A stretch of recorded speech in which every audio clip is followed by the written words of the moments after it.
The fence still stands. Old James Wolfe said this to his granddaughter on a March afternoon in 1918, his weathered hands gripping the porch rail of the ranch house that had sheltered 3 generations. Anna, 18 years old and preparing to leave for the war in Europe, had asked him about courage, about how a man faces the kind of fear that makes your bones feel hollow.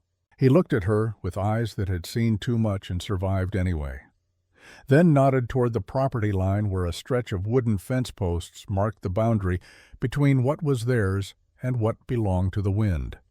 That fence was built 40 years ago, he told her, not because the wood was strong, not because the posts were set deep. It stands because your grandmother and I chose to protect what was inside it.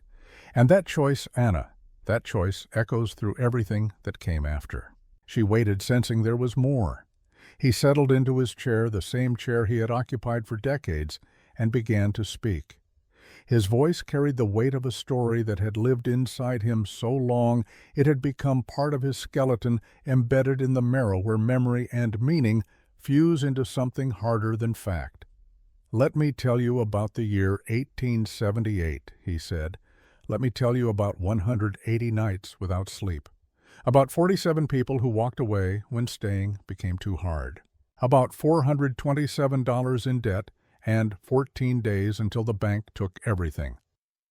Let me tell you about the moment I was ready to die, and about the woman who rode out of the desert with 5 words that changed the architecture of my life. Now I am here." That's what she said. Nothing more, nothing less.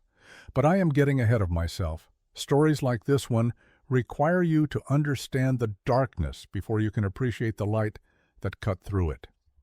October 15, 1878.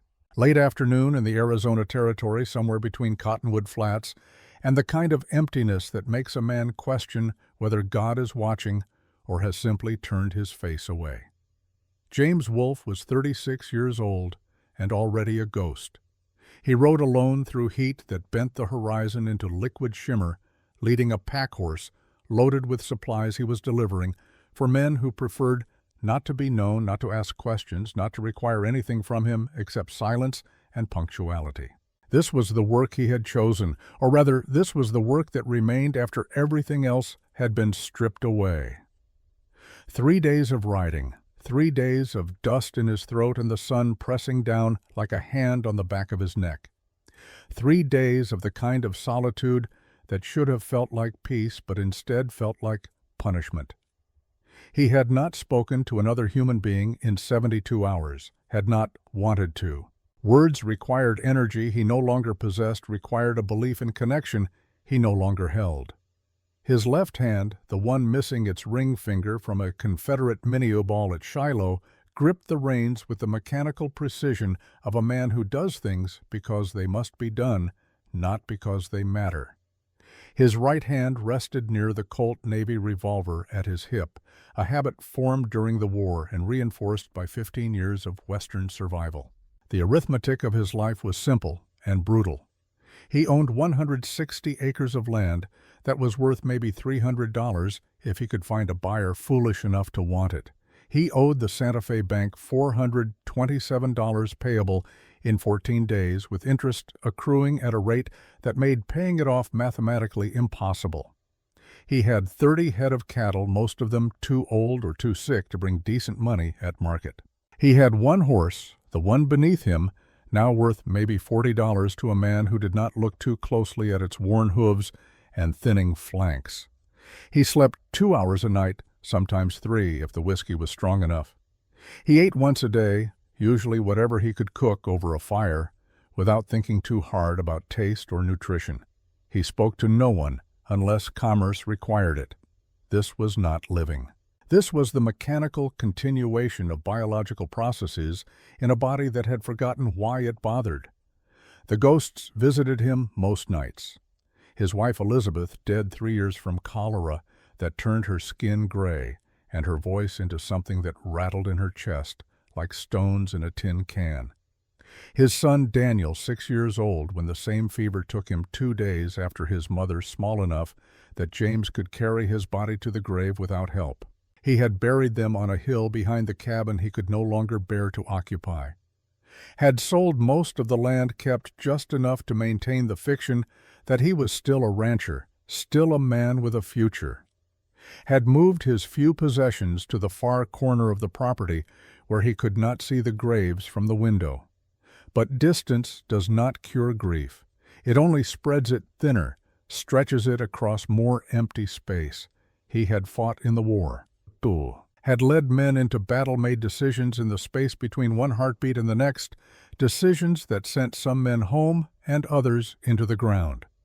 He had survived Shiloh-Vicksburg, the long, brutal march through Georgia, where Sherman burned the world behind them.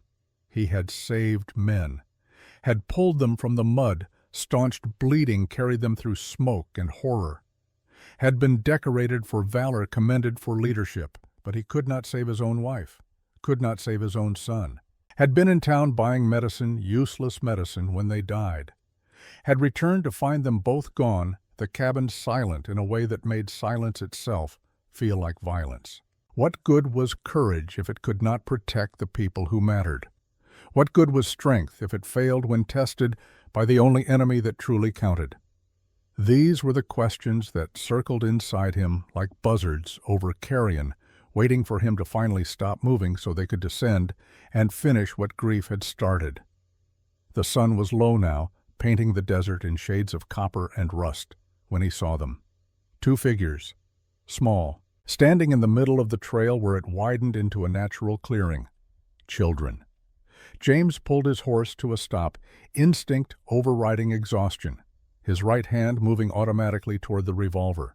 His eyes scanned the terrain with the practiced efficiency of someone who had survived ambushes by reading the landscape for wrongness, for patterns that did not belong. He saw no riders, heard no voices, detected no movement beyond the two small figures who stood perfectly still watching him with an intensity that made the hair on his neck prickle. Girls.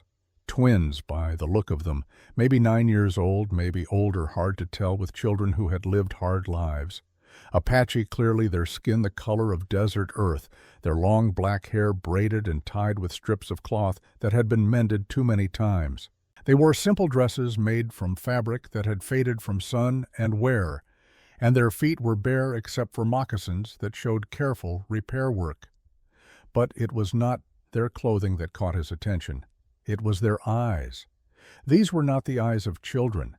These were the eyes of survivors who had learned to assess threat and opportunity, in the same glance who had been taught by necessity and loss how to stand absolutely still while their minds calculated odds and outcomes. One of them, the taller one by perhaps half an inch, stepped forward.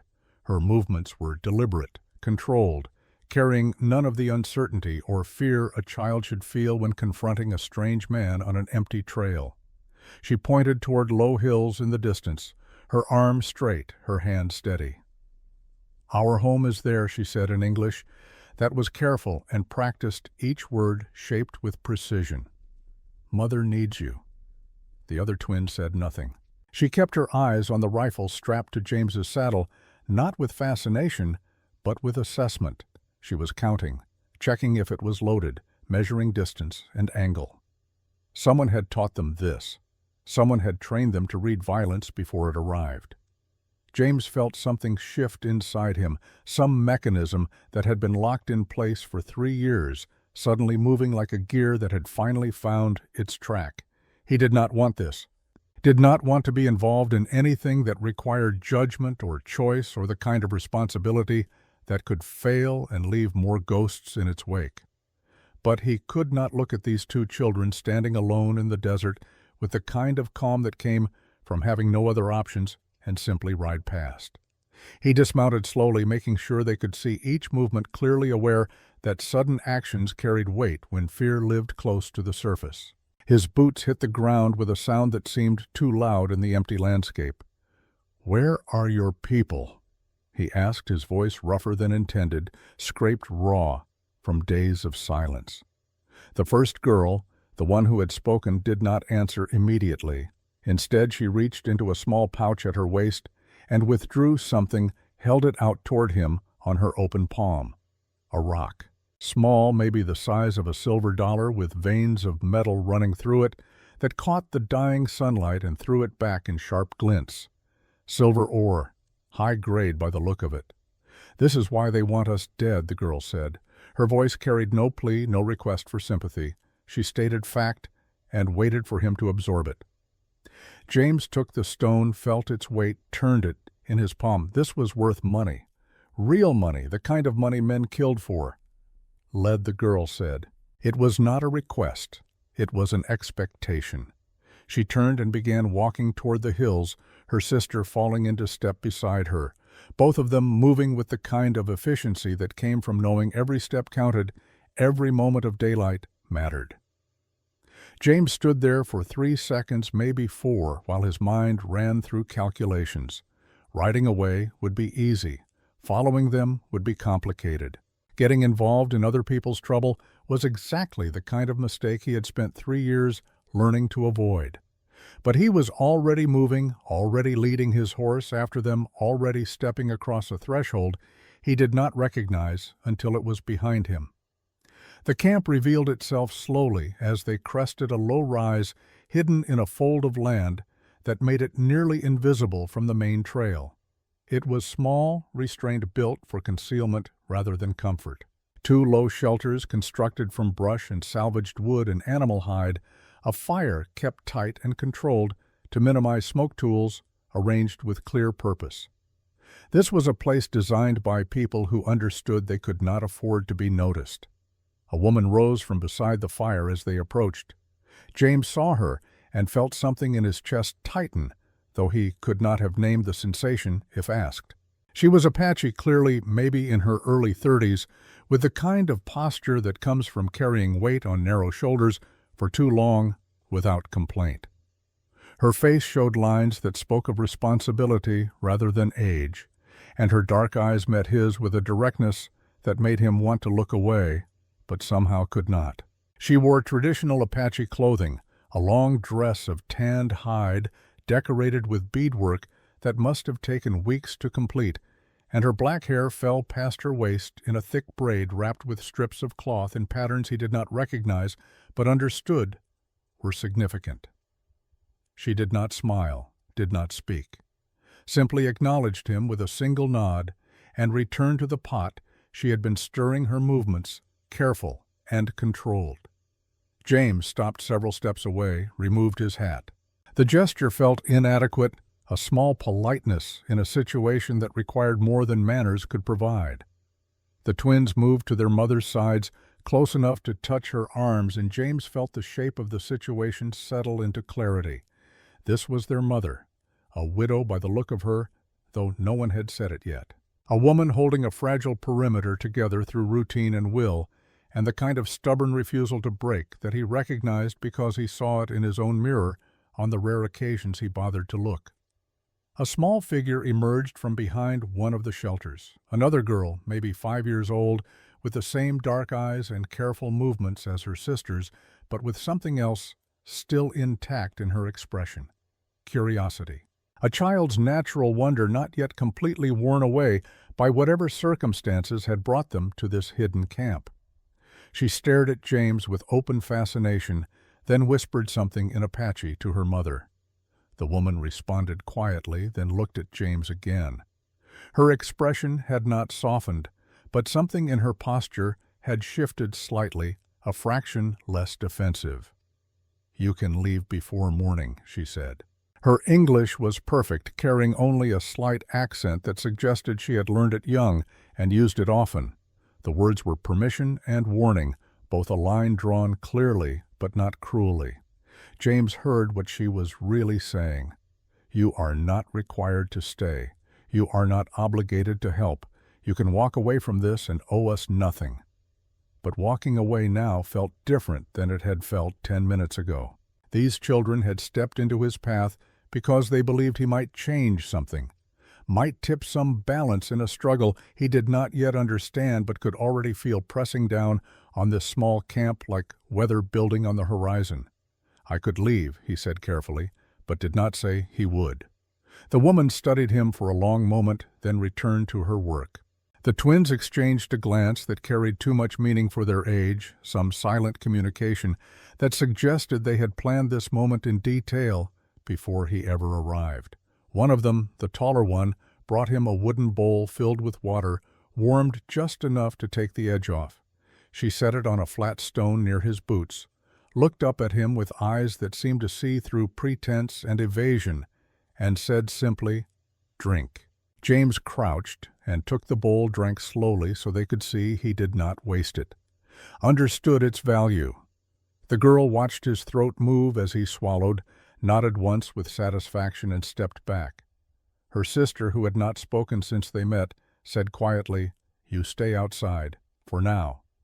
James heard the unspoken message. "You have not earned entry to our space yet. You have not proven yourself trustworthy. But you can remain nearby, and we will see what you do when no one is forcing you to act right." "For now," he agreed. As darkness settled over the camp, as the fire burned down to coals and the desert cold began to assert itself, James rolled out his bedding near his horse and positioned himself where he could see the camp without blocking any sight lines. He set his rifle within reach, angled so it did not threaten, but remained unmistakably present. The woman appeared beside the fire as the last light faded, holding a small cup of coffee that she brought to him without comment. She set it near his hand and returned to the shelter, a gesture of acknowledgement that he had stayed, that his presence was noted, if not yet trusted. James drank the coffee. It was bitter and strong, and exactly what he needed.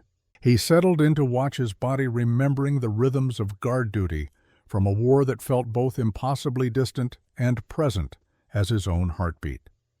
Somewhere past midnight, movement woke him from the light doze he had fallen into. His hand went to the revolver before his eyes fully opened, trained reflexes overriding conscious thought. The woman stood near her shelter, a knife in her hand, scanning the darkness beyond the firelight. She had heard something, or sensed something.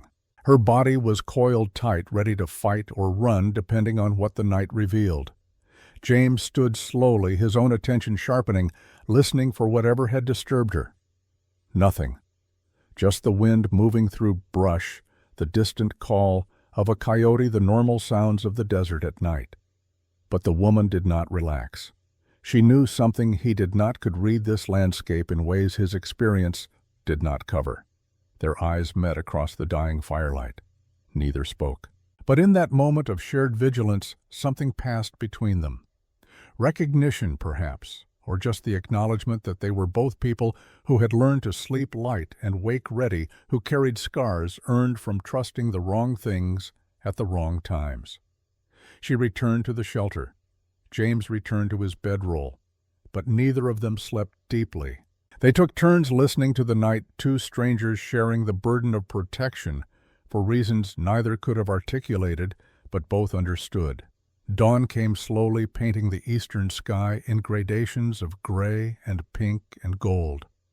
James woke to find the twins already moving, already beginning the day's work with the kind of automatic efficiency that spoke of long practice and clear necessity. They saw him and smiled. Small smiles, careful smiles, but genuine. He had stayed. That meant something to them. That changed something in the equation they were building.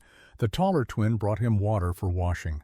The quieter one pointed toward a section of brush where a snare line ran, indicating without words that it needed checking. They were giving him tasks, assigning him work, treating him not as a guest who might help if he chose, but as someone expected to contribute to the collective survival. James could have refused, could have reminded them he had made no promises, but he did not. He checked the snare line found where it had been deliberately cut, reported back to the woman whose name he still did not know. She absorbed the information with a single deep breath, her face remaining carefully neutral, but her hands tightening once before resuming their work. "Someone is watching," James said. "Close enough to sabotage your traps. Close enough to send a message." She nodded. "I know. How long? 2 weeks. Maybe 3. They want us afraid, want us to leave on our own, so they don't have to force it." James looked at the three children who were trying so hard to be brave, to be strong, to survive something that should never have fallen on their shoulders. Looked at the woman who was holding everything together through will and skill, and a kind of stubborn endurance he had not seen since the war. And he made a decision he did not announce, did not declare, but felt settle into his bones like truth. He was not leaving today. Maybe not tomorrow either. Maybe not until he understood what these people were facing and whether there was anything he could do to help tip the odds in their favor. The fence that would one day mark this land, the fence that would still be standing 40 years later, when he told this story to his granddaughter, that fence did not exist yet. But the choice to build it to protect what mattered, to stand beside people who needed standing beside that choice, began here on this October morning, when James Wolfe decided that running had not worked, and maybe, just maybe, staying was worth the risk of caring again. The second day began with the discovery that changed everything.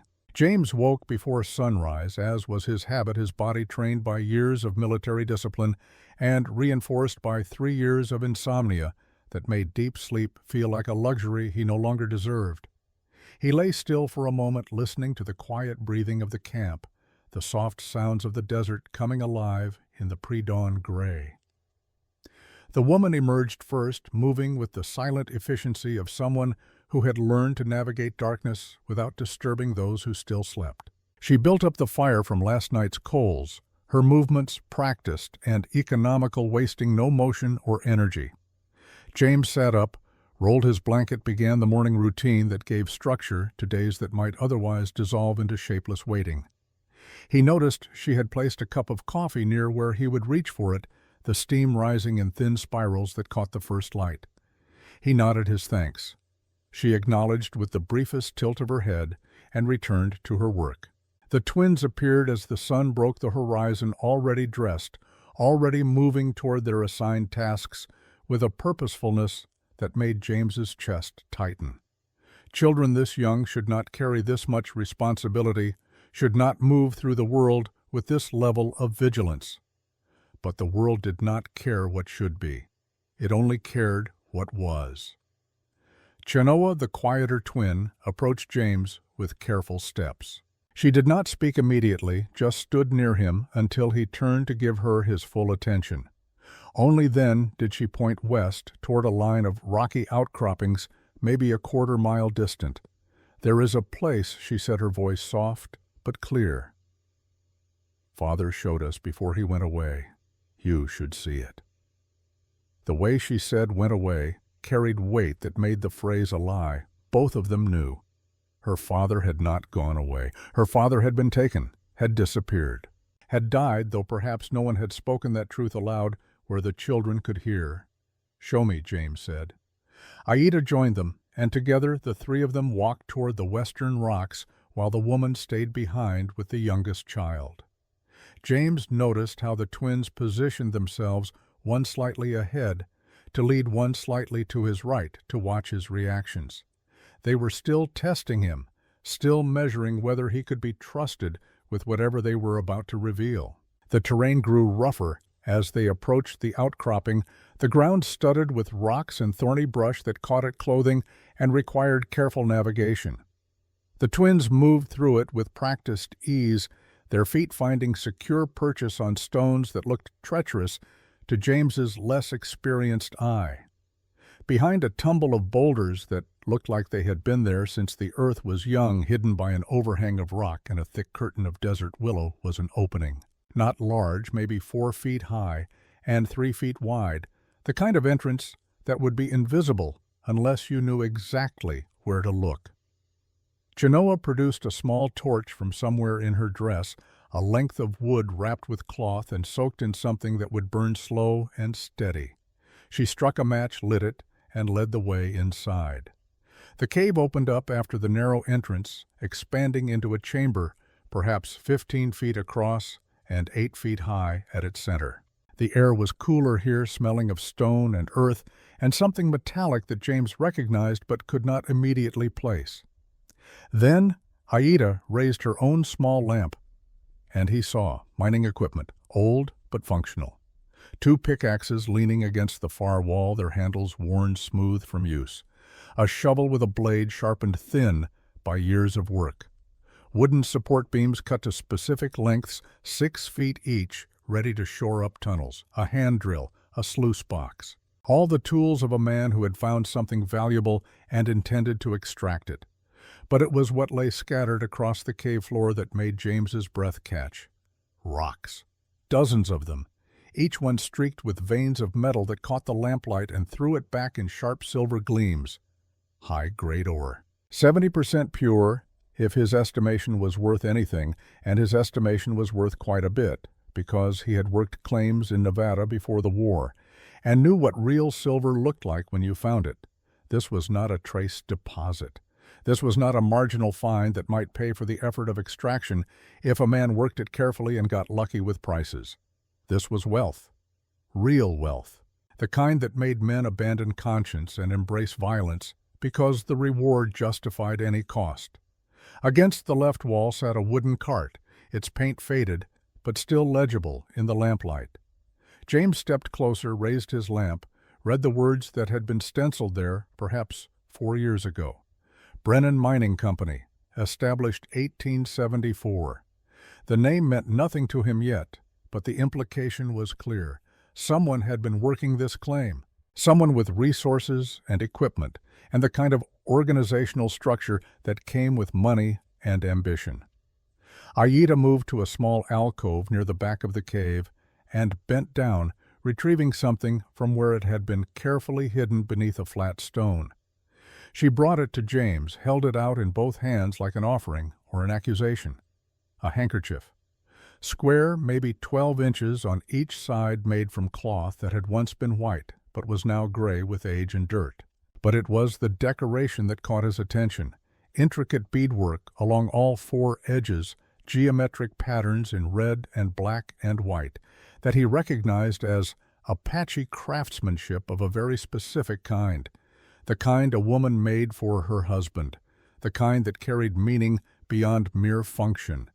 And beneath where it had lain, darkening the stone in a stain that had soaked deep into the porous rock, was blood. Old blood, dried to black but unmistakable in its nature and its implications. "Papa found the silver," Aida said. Her voice was steady but quiet, as if speaking too loudly might give the words more power than she could bear. He told Mama about it. The next day men came.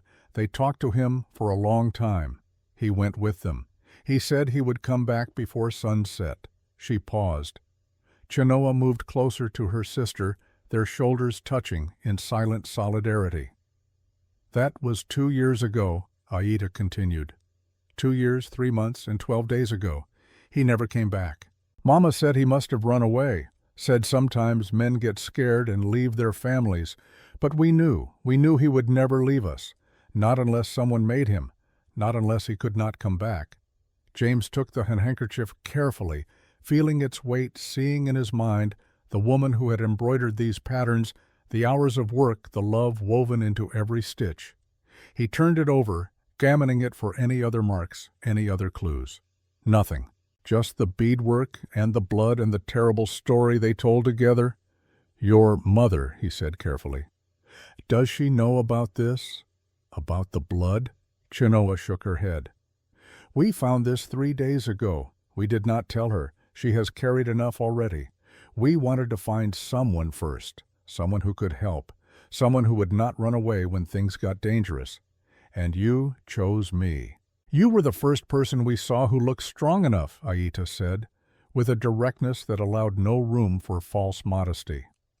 "The first person who looked like he had fought before and knew what it cost. The first person who looked like maybe he was tired of running." James felt those words land somewhere deep in his chest, felt them settle into a place where truth lived, whether you wanted it to or not. These children, 9 years old and carrying more wisdom than most adults ever accumulated, had read him in a single glance and understood what he had been too afraid to admit to himself. He was tired of running, tired of the isolation that was supposed to protect him from more loss, but only made every day feel like dying in slow motion. "We need to show your mother," he said. "She needs to know what happened to your father. She needs to see this evidence. And then we need to figure out who Brennan is and why he thought he could murder a man and take his land and face no consequences." The twins nodded, accepting his decision with the same calm they brought to everything else. They extinguished their lamps and led him back out through the narrow entrance, back into the morning sunlight that felt harsh after the cool darkness of the cave. As they walked back toward camp, James did calculations in his head. Silver, this pure, a deposit this size could be worth $50,000 if worked properly. Maybe more. That was the kind of money that bought judges hired guns, corrupted sheriffs, and made moral men consider immoral actions. That was the kind of money that got people killed. The woman looked up as they approached, and James saw her face change as she registered the handkerchief in his hand. All the careful control, all the measured composure she had maintained since he arrived, cracked just slightly.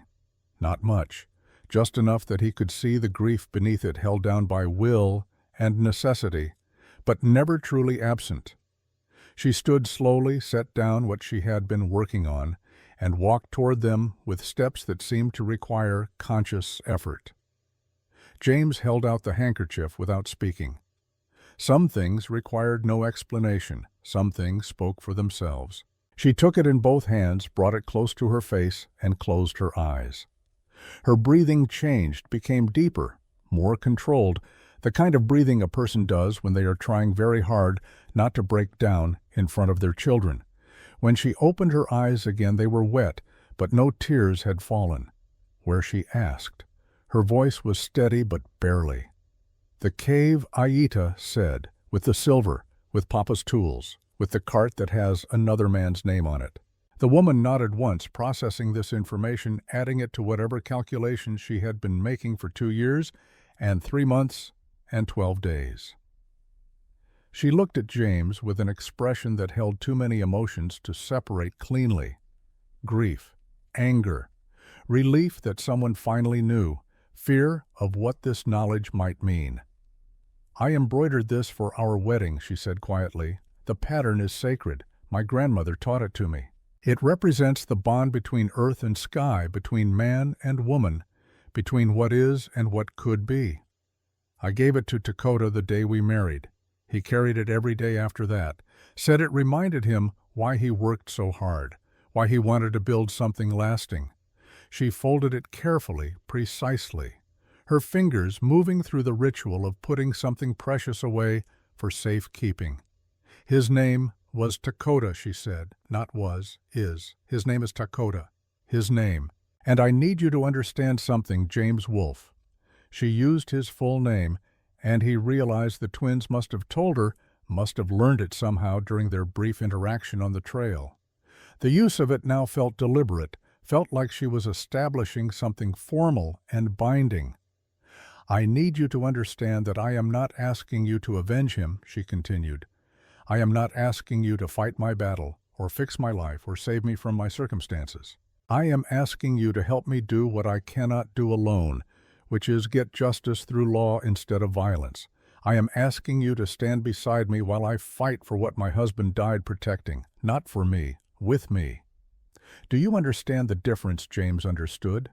She was not looking for a hero. She was looking for a partner, an ally, someone who would treat her as an equal rather than a victim requiring rescue. "I understand," he said.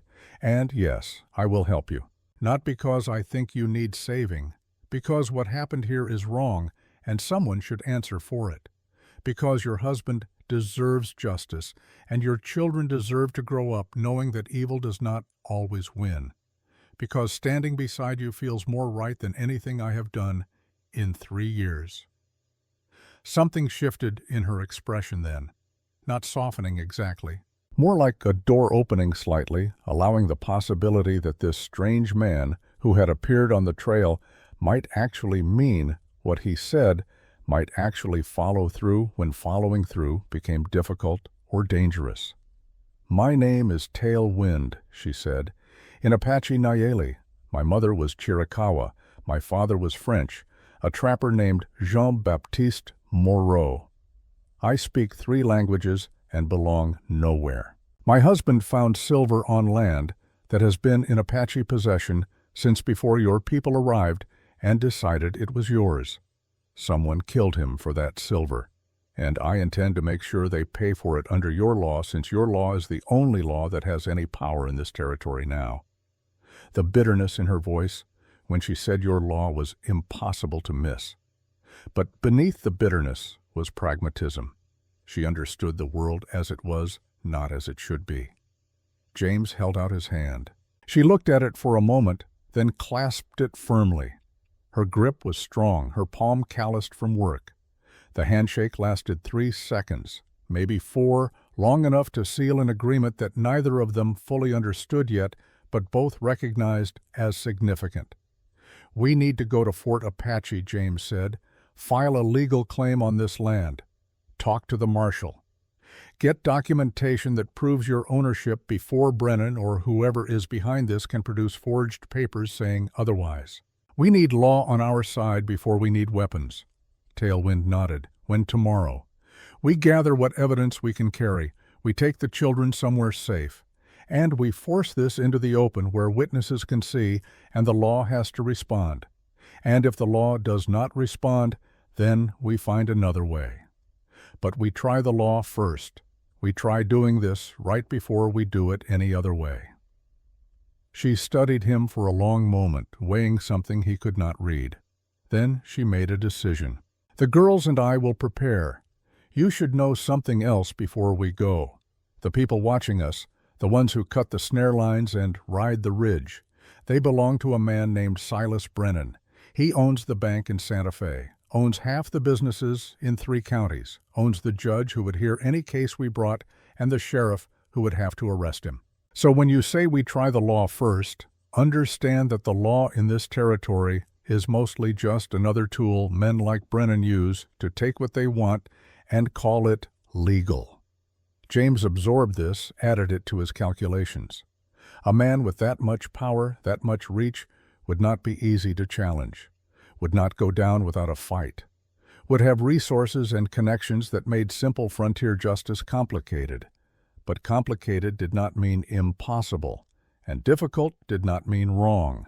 "Then we go over his head," James said. "We take evidence to the territorial governor in Santa Fe. We make enough noise that ignoring us becomes more expensive than dealing with us fairly. We find witnesses he has not bought yet, and we build a case so strong that even a corrupt judge would have trouble dismissing it without revealing his corruption." Tailwind almost smiled. "Almost, but not quite. You sound like a man who has fought against impossible odds before." James thought about Shiloh, about charging cannons that should have killed everyone, about somehow surviving when survival seemed mathematically impossible. Thought about the 5 men who died under his command, the 5 whose ghosts visited him in the hours before dawn. "I have," he said simply. "Sometimes you win, sometimes you lose, but not fighting guarantees you lose. So you fight, and you hope that doing the right thing counts for something when the reckoning comes." The rest of that day passed in preparation. Tailwind gathered what documents she had, including a Spanish land grant dating back to 1821 that established clear ownership of this territory by her husband's family. James photographed the cave, the cart, the ore samples using a small camera he had purchased years ago and rarely used. The twins packed supplies with the kind of grim efficiency that broke his heart. As evening settled over the camp, James sat apart from the others, thinking through what tomorrow would bring. Fort Apache was 4 hours' ride. The marshal there, if he was honest, might help. If he was not, they would need a different plan. The twins found him there as darkness fell, settling on either side of him without asking permission. They had been doing this for 2 days now, claiming space near him as if his presence offered some kind of protection or comfort they had learned to take where they could find it. Mr. James Aita said after a long silence, "Do you think we will win?" He could have lied, could have offered false comfort. But these children had lived through too much dishonesty already. "I think we have a chance," he said carefully. "I think your mother is smart and strong and determined. I think the law still means something to some people, even if it has been corrupted by others. I think sometimes doing the right thing is enough to tip the balance when the balance is close. But I also think it will be hard and dangerous, and there are no guarantees." Chenoa nodded slowly. "That is what Mama says, that we do what is right whether it works or not. Because doing right matters even when it loses. Your Mama is wiser than most people I have known." Aida turned to look at him directly, her young face serious in the firelight. "Will you marry her?" James nearly choked on the coffee he had been drinking. The question came from nowhere, landed like a stone dropped into still water, sending ripples in every direction. "That is not something to ask," Chenoa said, but without much conviction, as if she too wanted to know the answer. James set down his cup and chose his words carefully. "Your mother and I barely know each other. We have an agreement to help each other with this legal matter, nothing more. Nothing has been discussed or decided beyond that." "But you will?" Aida said, with the kind of certainty that allowed no argument. "We have seen how you look at her, how she looks at you when you are not watching. It will happen. We just want to know when, so we can plan." James had no response to that. None that would satisfy children who had apparently decided his future for him based on observations he had not been aware of making. Tailwind appeared from the darkness, having overheard at least part of this conversation. Her face showed embarrassment, mixed with something that might have been amusement. "Enough," she said to the twins. "Go to bed. Leave Mr. Wolf alone. He has done nothing to deserve this interrogation." The twins stood obediently, but Aida paused before leaving. "We like him, Mama. He stays when people leave. That matters." After they had gone, Tailwind sat where Chenoa had been maintaining a careful distance, but close enough for conversation. "I apologize," she said. "They are children who have lost their father and have decided you are a suitable replacement. It is not fair to you." James surprised himself by laughing. A real laugh, the first in longer than he could remember. Not fair, perhaps, but honest. Children see things adults pretend do not exist. They sat together in comfortable silence, watching the fire burn down to coals, both aware that tomorrow would bring whatever it brought, and that no amount of planning could prepare them for every possibility.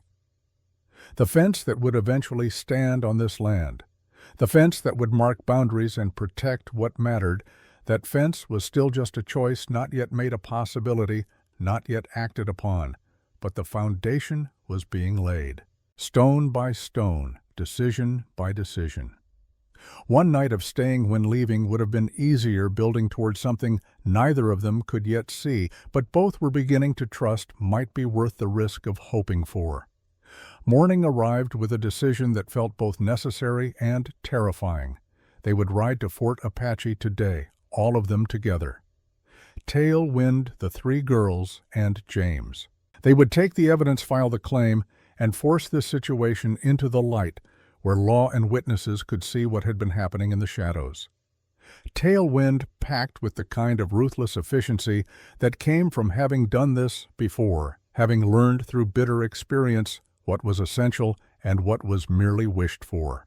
Food for 2 days, water skins filled to capacity, the Spanish land grant papers wrapped in oilcloth, the handkerchief with its damning blood stain, photographs of the cave, a sample of the ore. Everything that might convince a skeptical marshal that this was not just another dispute between settlers and natives, but murder committed for profit. James saddled both horses, checking every strap twice, making sure nothing would fail during the 4-hour ride. He loaded his rifle, checked his revolver, counted ammunition. Not expecting trouble on the road, but preparing for it anyway, because preparation was the difference between coming home and not coming home. Little Bird, the youngest, at 5 years old, watched these preparations with wide eyes that held too much understanding. She knew something important was happening, knew it carried danger, but she did not cry or complain or ask questions that would slow them down. Instead, she held tight to her small cloth doll, the one her father had made for her before he disappeared, and stayed close to her mother's side. They left at dawn when the air was still cool and the light painted everything in shades of gold and rose that made the harsh landscape look almost gentle. Tailwind rode the stronger horse with Little Bird in front of her, and Chenoa behind 3 bodies balanced carefully on an animal that had carried heavier loads but never more precious cargo. Aida rode with James, sitting in front of him with a stillness that spoke of long practice at being small and quiet when circumstances required it. She held the reins with him, her small hands learning the feel of guiding an animal, learning skills that might save her life someday. They rode in silence for the first hour, each person absorbed in their own thoughts, their own fears, their own hopes about what the day might bring. The landscape rolled past in waves of red rock and green scrub dotted with saguaro cactus, standing like sentinels watching travelers who had been crossing this land for centuries. The sun climbed higher, began its daily work of baking moisture from the air and strength from the body. They stopped at a creek crossing to water the horses and let the children stretch legs that cramped from sitting still so long. The water ran clear and cold over smooth stones fed by springs somewhere in the higher elevations that had not yet surrendered to drought. Little Bird crouched by the water's edge, trailing her fingers through the current with the kind of simple joy that children find in small things when they are allowed to be children instead of survivors. "Mr. James," she said suddenly, her voice carrying clearly in the quiet morning. "Do you have magic?" James looked at Tailwind, who was filling water skins and trying not to smile at her daughter's question. "No," he said honestly. "I do not have magic. Why do you ask?" "Because Mama said you appeared exactly when we needed you. That we had prayed for help, and the next day you came. That is magic." James felt something catch in his throat, some emotion he could not name but recognized as important. He knelt beside the small girl, meeting her eyes at her level. "Not magic," he said gently, "just timing. Sometimes the world gives us what we need exactly when we need it, not because of magic, because we are brave enough to ask for help and wise enough to recognize it when it arrives." Little Bird considered this with the seriousness small children bring to philosophical questions, then nodded slowly. "I think that is magic too, just a different kind." She wandered off to explore the rocks near the creek, leaving James kneeling by the water with the uncomfortable awareness that he had just been taught something by a 5-year-old who understood grace better than he did. Aida chose that moment to detonate her carefully planned bomb. "Mr. James," she said with the kind of false casualness that preceded statements she had been rehearsing, "when are you going to ask Mama to marry you?" James inhaled water wrong, coughed, sputtered, felt his face go hot, in a way that had nothing to do with the desert sun. Tailwind, who had been carefully avoiding looking at him, finally did look, and the expression on her face was complicated. Embarrassment, amusement. Something else beneath that he could not read. Aida Tailwind said, with forced patience, "You cannot just ask questions like that." "Why not?" Aida replied with perfect logic. "He is going to anyway. We can all see it. You can see it. He sees it. Might as well plan ahead so we know what to expect." Chenoa, apparently deciding her sister needed support, added quietly, "You should say yes, Mama. We need a father. You need a husband. He needs a family. Everyone needs everyone. It makes sense."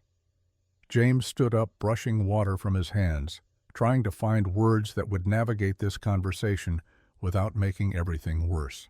"Your daughters," he said to Tailwind, "are terrifying." "They are honest," she replied, and now she was definitely smiling, the first real smile he had seen from her, transforming her face into something that made his chest tighten in ways he had not felt since Elizabeth. "There is a difference. Most people learn to lie about what they want. Children have not learned that yet. They see the truth and they speak it." So Aida pressed clearly, not willing to let this go. When James looked at Tailwind, Tailwind looked back. Something passed between them in that glance, some acknowledgement that the children were not entirely wrong, that there was something building between two broken people who had found each other through the kind of accident that might not be accident at all. "When this is over," James heard himself say, "when your mother is safe and her land is protected, and the men who killed your father are facing justice. When there is time to think about futures instead of just surviving the present. If she will have me, if she thinks I am worth the risk." He said it to Aida, but he was looking at Tailwind, and Tailwind, after a moment that seemed to stretch longer than it probably did, nodded slightly. Not yes, not no, just acknowledgement that the possibility existed, and that maybe when the dust settled and the danger passed, they could explore what that possibility meant. "That is acceptable," Aida announced with the air of someone whose plans were proceeding according to schedule. "Chenoa, you owe me 2 pennies, I said before November." Chenoa sighed, the sigh of someone who had just lost a bet, but was not entirely unhappy about it. They rode on the conversation, settling into something lighter now that the tension had broken, now that the unspoken thing had been dragged into daylight, where it could be examined honestly instead of dancing around in shadows. The twins began asking James questions about his life before, about the war, about what it was like to be a soldier. He answered carefully, editing out the worst parts, focusing on stories that contained lessons about courage or resourcefulness or the importance of taking care of the people beside you. Tailwind listened without commenting, and James had the sense she was measuring him through his stories, learning who he was through what he chose to share and what he chose to keep private. By the time Fort Apache appeared on the horizon shimmering in the midday heat, they had become something more than strangers thrown together by circumstance. Not quite family yet, but not strangers either. Something in between, something forming something that might grow into permanence if they could survive what came next. The fort itself was less impressive than its name suggested. A collection of adobe buildings clustered around a central square, built to support the military presence that had once been necessary to control the Apache population, and now served mainly as administrative center for a territory that was slowly, painfully transitioning from frontier to something that might someday resemble civilization. People stared as they rode through the dusty streets toward the marshal's office. A white man traveling with an Apache woman and her children was unusual enough to draw attention, and James felt the weight of those stares, the judgment and curiosity and prejudice contained in them. Tailwind sat straighter in her saddle, her chin lifted, her expression carefully neutral. She had felt these stares before, had learned to ignore them because responding only gave them power. The marshal's office was a small building near the center of town, marked by a sign that hung crooked on rusty chains and paint that had been weathered almost to illegibility. James dismounted, first, then helped the children down, then offered his hand to Tailwind. She took it briefly, their palms touching for a moment that carried more meaning than the simple gesture should have held. Inside the office was dim and close smelling of old paper and tobacco, and the kind of stale air that accumulated when windows stayed shut against dust and heat. Behind a desk, cluttered with documents and coffee cups and what looked like 3 weeks of accumulated disorder, sat a man who looked up with eyes that held the kind of weariness that came from seeing too much of humanity's worst instincts. Marshal Tom Hendricks was 56 years old, with iron gray hair and a face carved by wind and sun and hard decisions. He looked at James, at Tailwind, at the 3 children, and something in his expression suggested he already knew this was not going to be a simple conversation. "Help you folks?" he asked, his voice carrying the flat inflection of someone who had learned not to make assumptions until he heard the whole story. James stepped forward, set the carefully wrapped evidence on the desk. "We need to report a murder and file a land claim. Related matters." Hendricks raised an eyebrow. "That is quite an opening. You had better have something substantial to back it up." For the next 20 minutes, James laid it out. The Spanish land grant proving Tailwind's legal ownership of the land through her husband, the handkerchief with Apache beadwork found in the cave with blood beneath it, the photographs of the mining equipment bearing Brennan's company name, The ore samples proving the value of what had been discovered. The testimony of two young girls who had last seen their father the day he went to talk to men about silver and never came home. Hendricks listened without interrupting his expression, growing more serious as the evidence accumulated on his desk. He picked up the handkerchief, carefully examined the beadwork, looked at the photographs with attention that suggested he understood what he was seeing. When James finished, Hendricks leaned back in his chair and was silent for a full minute, thinking through implications and complications and the kind of political difficulties that came with accusing powerful men of murder. "Brennan," he said finally. "Silas Brennan. I have suspected that man of various crimes for 3 years. But suspicion is not evidence, and evidence is not proof that will stand up in court. What you have here," he gestured at the materials on his desk, "is compelling, but it is not enough to arrest a man of Brennan's standing and connections." Tailwind, who had been silent until now, spoke quietly but with steel beneath the words. "What must we do?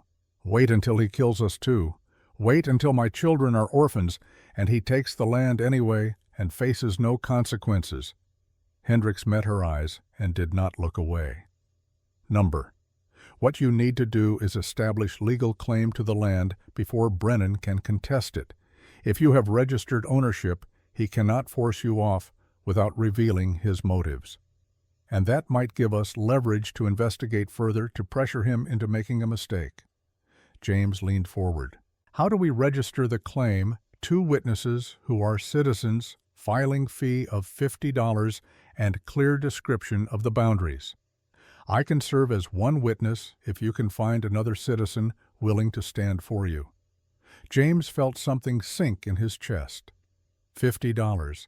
He had 8. Tailwind certainly had nothing. The arithmetic was simple and brutal. Without the money, they had no legal protection. Without legal protection, they were exactly as vulnerable as they had been yesterday.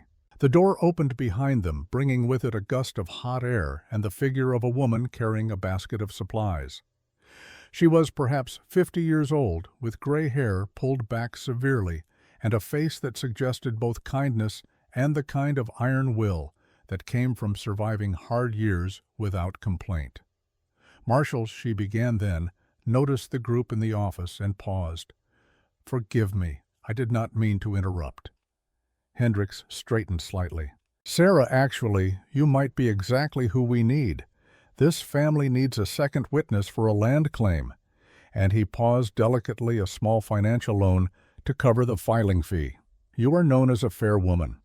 Would you consider it?" Sarah Mitchell, proprietor of the general store and widow for the past 12 years, set down her basket and stepped closer. She examined Tailwind and the children with the same careful attention she gave to evaluating goods for her shelves, and James prepared himself for rejection because that was what experience taught you to expect from strangers when you ask for help. "Tell me the circumstances," Sarah said simply. So James told the story again, more briefly this time, focusing on the facts: the murder, the mine, the threat. The need for legal protection before violence became the only option left. Sarah listened without expression, but James saw her hands tighten on the basket handle when he mentioned the blood-stained handkerchief, saw her jaw clench when he explained about Dakota disappearing and never returning. When he finished, she was quiet for a moment. Then she spoke, and her voice carried the weight of her own history, her own battles with men like Brennan, who thought power gave them permission to take whatever they wanted. "I will serve as witness," she said. "And I will pay the filing fee. No loan, a gift." "Do not argue," she added when Tailwind started to protest. "My husband was threatened by Brennan before he died, forced to sell property for a fraction of its value. The shame of it killed him as surely as any bullet. I have waited 12 years for someone to stand up to that man. If it is you, Apache, or not, woman or not, I am standing with you." Tailwind blinked rapidly, fighting tears that wanted to fall but could not be allowed, because crying in front of strangers felt like weakness she could not afford. "Thank you," she managed. "I will repay you. When I can. When the mine is producing and I have income." Sarah waved this away. When you can. I am in no hurry. What matters now is making sure that land claim is registered before Brennan knows you are here and can interfere. The paperwork was completed with surprising speed. Hendricks produced forms from a filing cabinet filled in details with Tailwind's careful dictation, recorded the boundaries of the Spanish land grant, noted the ore discovery, attached the photographs as supporting evidence. Sarah signed as witness. Hendricks signed as witness. Tailwind signed her name in careful English script that showed someone had taught her well. The filing was stamped, dated, recorded in the Territorial Land Office ledger as case number HE-1-878-2241. Legal now, protected by law at least in theory. Hendricks leaned back when it was done. This will force Brennan's hand. Men like him do not accept being thwarted. He will escalate. You need to be prepared for violence. James nodded. We are prepared, or as prepared as we can be. You will need more than preparation.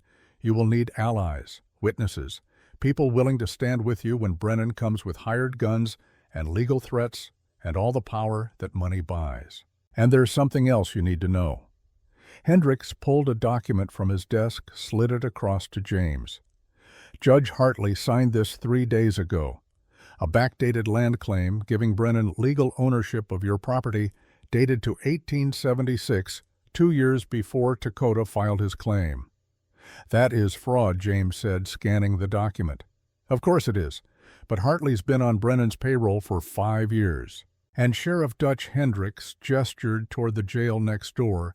He's been instructed to arrest you if you return to your property. Claim you're trespassing on Brennan's legal land. Tailwind's jaw tightened. So we have a filed claim, but a corrupt judge says it does not matter. That's exactly what I'm saying. This isn't just about one greedy man anymore. This is about a system designed to protect men like Brennan. That's why we need witnesses. That's why we need this public stand. Hartley can ignore one family's complaint. Dutch can arrest you quietly if no one's watching. But they can't ignore 40 citizens calling them out publicly. That's our leverage. That's how we force this into the light where corruption can't hide. Sarah spoke up. I will spread word, quietly. There are others in this town who have suffered under Brennan's greed, others who might be willing to stand together if they knew they were not alone. Hendricks nodded approval. Good, do that. And he looked at James. You keep these people safe, get them somewhere secure, because I guarantee you Brennan has people in this town who will report back to him within the hour. Once he knows about this filing, he will move fast. They left the marshal's office with a piece of paper that represented hope and danger in equal measure. The land was legally theirs now, but legality had never stopped men like Brennan before, and would not stop him now. And not mice now. As they walked toward the boarding house, where they planned to spend the night, James felt eyes watching them from doorways and windows, felt the weight of attention that came from having done something that would have consequences, that would force reactions, that would change the shape of whatever came next. Tailwind walked beside him, Little Bird holding her hand, the twins flanking them like small guards. They looked like a family, not yet, but something that might become one if they survived long enough to find out. They had made their choice, documented it, declared it publicly.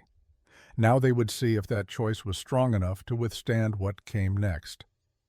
The boarding house was run by a Chinese widow named Mrs. Chen, who asked no questions and charged fair rates for clean rooms and hot water. She showed them to 2 adjacent rooms with a connecting door, understanding without being told that these people needed both privacy and proximity, both separation and security. The twins explored their room with the kind of wonder that came from rarely experiencing anything beyond basic necessity. Real beds with actual mattresses, a window with glass that closed properly, a basin for washing, a mirror on the wall. Small luxuries that most people took for granted, but that felt like extravagance to children who had spent 2 years sleeping on the ground in a camp built for hiding. Little Bird bounced on the bed once, twice, then looked at her mother with wide eyes, seeking permission to continue. Tailwind nodded, and the child laughed with pure joy, the sound so unexpected and precious that James felt his chest constrict with emotions he could not name. They gathered for dinner in Tailwind's room, sharing a meal that Mrs. Chen had prepared. Stew with actual vegetables, not just dried corn and beans. Bread that was only 1 day old. Coffee that was bitter but strong, and exactly what James needed. The twins ate with focused intensity, savoring every bite, the way people do when good food is rare enough to be appreciated rather than expected. Little Bird fell asleep halfway through her meal, exhausted by the day's journey and the emotional weight of everything that had happened. Tailwind carried her to the bed, tucked her in with practiced gentleness, and returned to where James and the older girls sat near the window, watching the street below.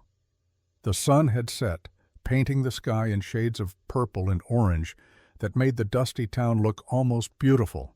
People moved below, going about their evening business, unaware that in this small room a decision had been made that would ripple outward and change lives in ways no one could fully predict yet.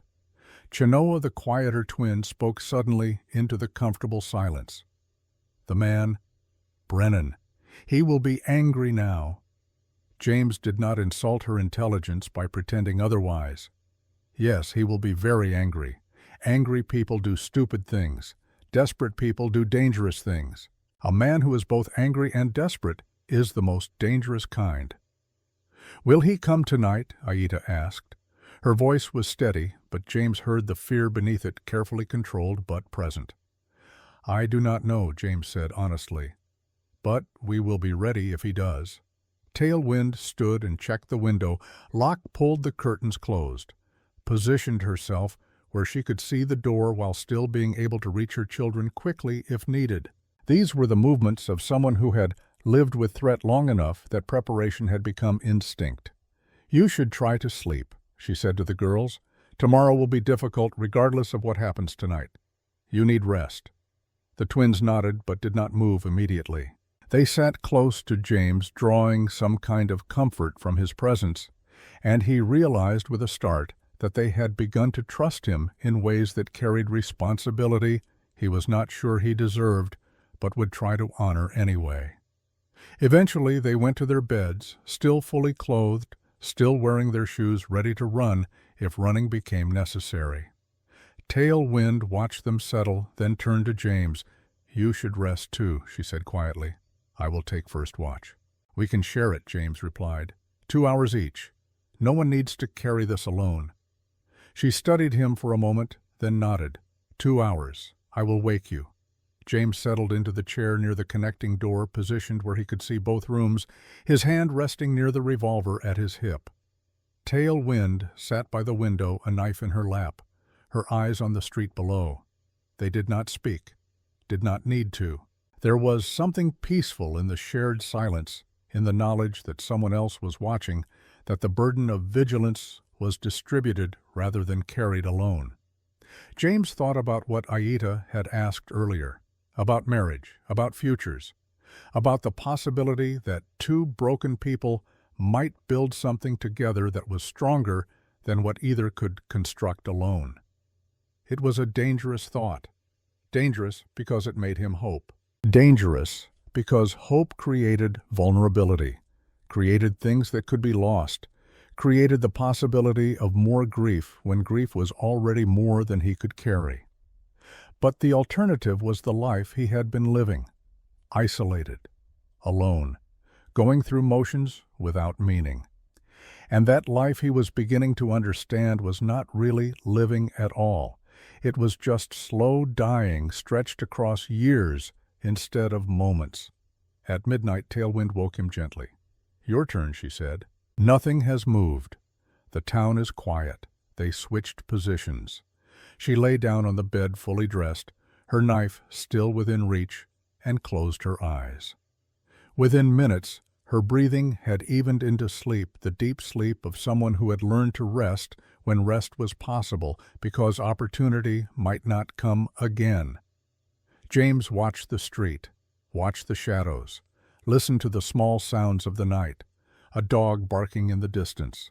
The creak of wood settling. The whisper of wind through gaps in the walls. At 2 a.m, the sound of breaking glass shattered the fragile peace like a gunshot through silk. James was moving before his mind fully registered what was happening, his body responding with trained reflexes that overrode thought. He threw open the connecting door, saw, in the dim moonlight, 4 men forcing their way through the shattered window of the twins' room. One already had his hands on Aita, trying to drag her toward the window, while she fought with a ferocity that would have been impressive if it were not so terrifying. The child was kicking, biting, clawing at the man's face, and he was cursing, trying to control her without making more noise. James crossed the room in 3 long strides and brought his pistol down hard across the back of the man's skull. Not hard enough to kill, but hard enough to drop him instantly, his grip on Aita releasing as he crumpled to the floor unconscious. The other 3 men turned toward this new threat, reassessing odds and outcomes in the space between heartbeats. One reached for his gun, but froze when he saw James already had him covered, the Colt Navy aimed at center mass, with the kind of steadiness that came from years of practice and the absolute certainty that he would pull the trigger if circumstances required it. "Bad idea," James said quietly. "Very bad idea." Tailwind appeared in the doorway behind him, a knife in her hand that looked entirely too familiar with violence. Her stance suggested she knew exactly how to use it and had used it before. Chenoa stood pressed against her mother's side, eyes wide but not crying, Little Bird clutched in her arms. "You have one chance to leave, Tailwind," said her voice cold and precise. "Take it." But before anyone could move, boots pounded in the hallway. 3 more men appeared blocking the doorway behind Tailwind. These were not panicked amateurs like the ones who had come through the window. These moved with coordinated precision professionals who had done this work before. "Looks like we got ourselves a situation," the lead man said, a scarred veteran with dead eyes. He looked at Tailwind, blocking his path to the children. "Little Apache woman thinks she's—" He never finished the sentence. Tailwind moved with shocking speed, dropping low and driving forward. Her knife flashed once, slicing across the man's gun hand. Blood sprayed. His weapon clattered to the floor. Before he could react, she pivoted and drove her knee into his groin with brutal efficiency. He collapsed, gasping. The second man lunged at her. She sidestepped, used his momentum against him, and slammed her elbow into the back of his neck as he stumbled past. He went down hard, stunned. The third man raised his hands, backing away. "We're done. We're leaving." Tailwind stood over the 2 fallen men, knife still ready, breathing hard but controlled. Not a single movement had been wasted. Every action had been purposeful, precise, the result of training that went far deeper than James had realized. James stared at her, stunned by what he had just witnessed. She met his eyes. "Apache women learn to fight because we must. My mother taught me when I was 8. Dakota helped me refine it. I am not helpless, James. I have never been helpless." For a moment the equation balanced on a knife edge. 4 men against 2 adults and 3 children. But 2 of the 4 were already focused on escape rather than fight, and the man with sense could see that James was not bluffing, was not afraid, was the kind of man who would kill without hesitation if his people were threatened. The lead intruder grabbed his fallen comrade by the collar and began dragging him toward the window. The others followed, scrambling through the broken frame with the ungainly panic of men who had expected easy prey and found something else entirely. James moved to the window and watched them flee down the alley, memorizing faces and gates, storing details that might matter later. He did not pursue. His priority was the people in this room, not revenge or justice delivered in the dark. He turned to find Aita still standing where the man had released her, trembling now that the immediate danger had passed, but not crying, not breaking down. Chenoa had set Little Bird on the bed and was checking her older sister for injuries, her small hands efficient and careful. Tailwind knelt beside Aita, running hands over arms and legs, checking for wounds, for signs of harm beyond the fear.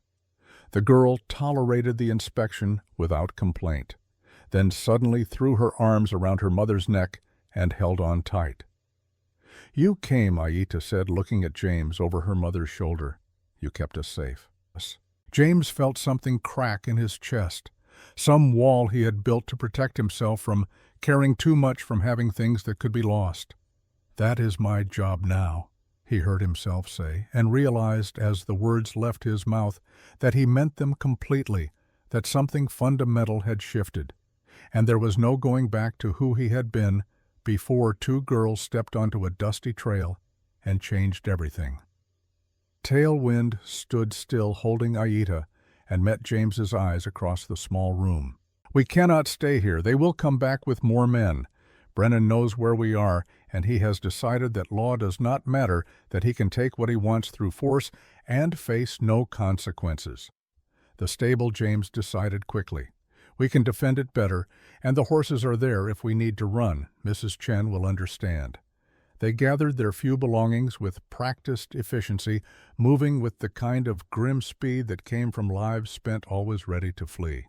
Mrs. Chen appeared in the hallway, already sweeping up glass, her face creased with concern and anger. "No charge for room," she said firmly. "You go. Be safe. Men like that, they come back. Always come back." They moved through the dark streets of Fort Apache like shadows, keeping to alleys and avoiding the main thoroughfares where lamps burned and people might see and report back to whoever was paying for information.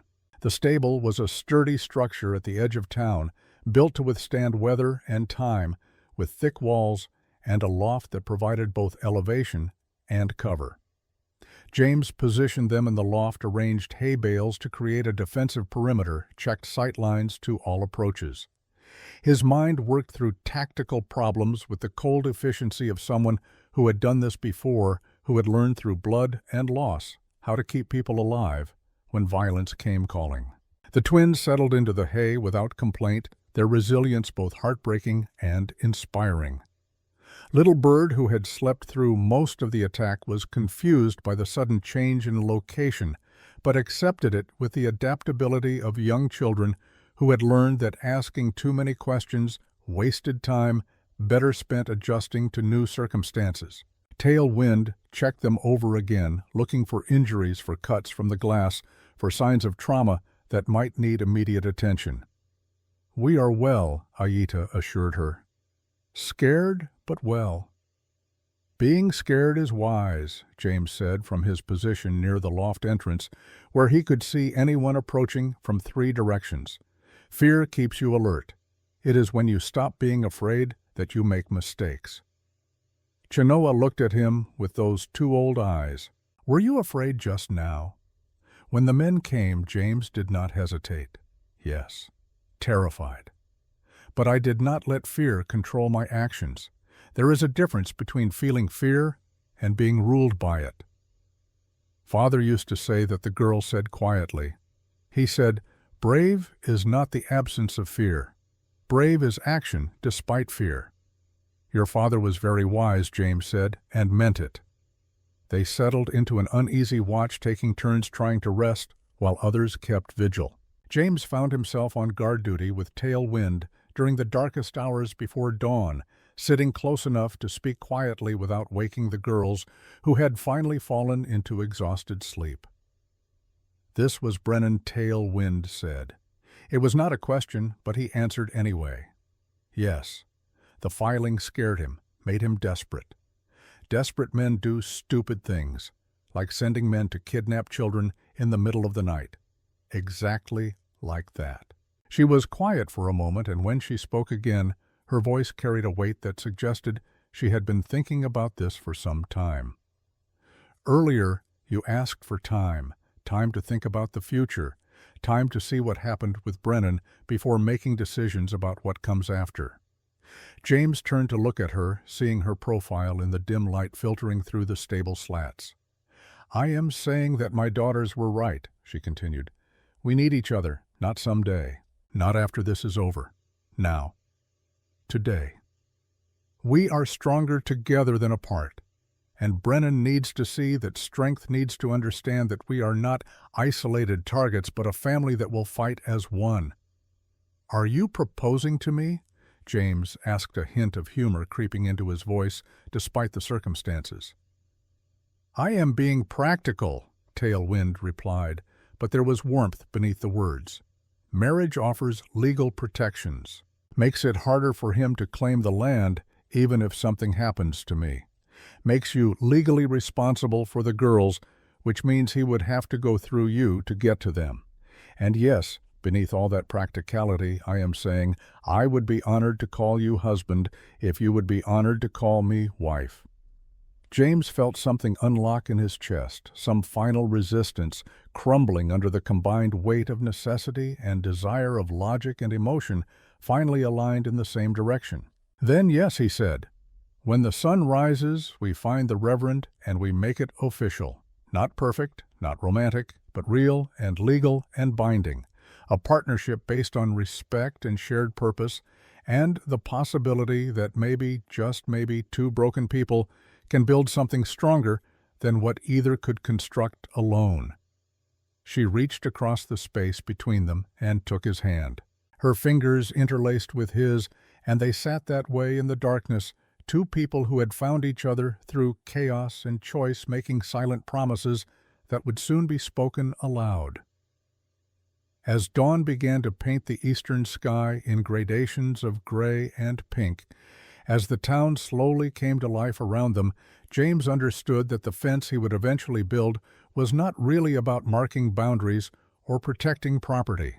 It was about this, about choosing to stand beside someone, about deciding that connection was worth the risk of loss, about building something that would outlast both of them and speak to their children's children about what mattered when everything else was stripped away.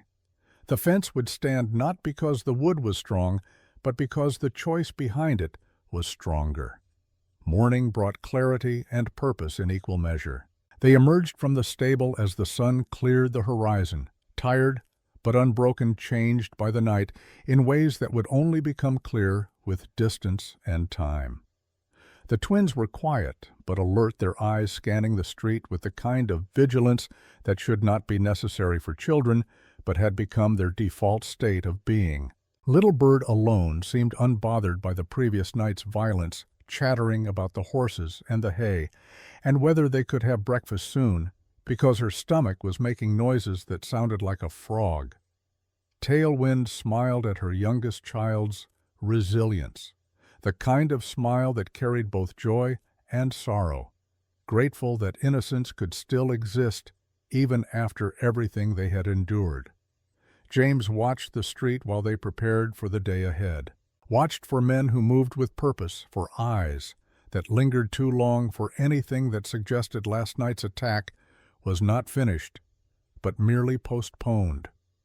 Fort Apache was waking around them, people emerging to begin their daily routines, most of them unaware that violence had visited in the darkness and changed the shape of what would come next.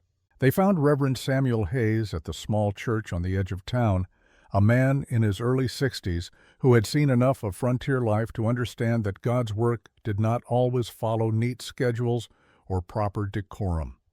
When James and Tailwind appeared at his door with 3 children in tow, explaining their need for an immediate marriage ceremony, he asked only 3 questions. "Do you both enter this freely?" "Yes," they answered together. "Do you understand the commitment you are making?" "Yes."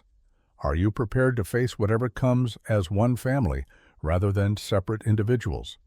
"Yes." "Then let us begin," Hayes said simply. The ceremony was held in the small church with its rough wooden pews and cross fashioned from desert ironwood. Sarah Mitchell served as witness, having been summoned by Hayes and arriving with quiet efficiency. Marshall Hendricks came as well, standing at the back with his hat in his hands and a solemn expression that suggested he understood the gravity beneath the haste. Hayes spoke the traditional words with quiet dignity, adapting them slightly to honor Tailwind's Apache heritage, weaving in references to earth and sky, to the bond between people who choose to walk the same path through whatever landscape life presents. Do you, James Wolfe, take this woman as your wife to stand beside her, in all things to protect and honor her as equal partner in this life? I do. Do you, Tailwind, called Naili by your people, take this man as your husband, to stand beside him in all things, to share burdens and joys, as equal partner in this life? I do. The rings were simple bands of silver that Sarah had provided from her store, refusing payment, insisting they were a gift and would not be debated. James slid the ring onto Tailwind's finger with hands that trembled slightly, not from fear, but from the magnitude of what this moment meant, what it changed, what it promised. When Hayes pronounced them married and gave permission for the sealing kiss, James leaned forward and touched his lips to Tailwind's with a tenderness that carried all the words he did not know how to say. She returned it with equal gentleness, and for just a moment the danger and urgency fell away, and there was only this connection, this choice, this beginning. The twins erupted in subdued celebration, hugging each other, and then launching themselves at James and Tailwind, wrapping arms around both adults and squeezing tight. "We have a father now," Aita said with fierce satisfaction. "A real father." "And I have daughters," James replied, his voice rough with emotion. He had not expected to feel this strongly. "Real daughters." Little Bird tugged on James's sleeve until he bent down to her level. "Are you my papa now too?" she asked with the directness of 5-year-olds who have not learned to be anything but honest. "Yes," James said, and felt the words settle into truth as he spoke it. "I am your papa now, if you want me to be." "I want you to be," she said solemnly, then threw her small arms around his neck and held on with the kind of trust that made his chest ache. After the ceremony, as they stood outside the church in the morning sunlight that felt harsh after the dim interior, Marshal Hendricks approached with news written clearly across his weathered face. "Brennan knows," he said without preamble, "about the marriage, about the land claim, about all of it. One of his men was drinking at the saloon last night, talking too loud about a job that went wrong. I had him brought in for questioning. And James prompted, and he confirmed what we suspected. Brennan ordered the abduction attempt, wanted leverage against you, thought he could force you to abandon the land claim if he held one of the girls." "That is kidnapping, Tailwind," said her voice cold and controlled. "Still a crime regardless of who ordered it." "It is," Hendricks agreed. "And I have the man in custody. But here is the problem. Brennan is not going to take this lying down. He is gathering men. My deputy saw them meeting at his ranch this morning. At least 8 riders, maybe more. They are preparing for something." For what James asked, though he already knew the answer, to finish this one way or another. "You have made him look weak, made him look like he can be challenged. Men like Brennan cannot tolerate that. He will come for you probably today, and he will not come alone." Sarah Mitchell, who had been listening quietly, spoke up with surprising steel in her voice. "Then it is time the decent people of this territory stood together. Brennan has terrorized us individually for too long. Perhaps it is time we showed him what happens when his victims stop being afraid." "What are you proposing?" Hendricks asked. "A gathering," Sarah said, "this afternoon at the church. Everyone who has been harmed by Brennan. Everyone who is tired of his threats and his greed. We make our stand together publicly where he cannot pick us off one by one." James saw the wisdom in her strategy immediately. Strength in numbers, witnesses to whatever came next. The power of community against the isolation that men like Brennan relied upon to maintain control. "That could work," he said slowly, "but it also paints a target. If he comes with force, innocent people could be hurt." "We are already targets," Sarah countered. "At least this way we choose the ground and the terms. At least this way we fight back."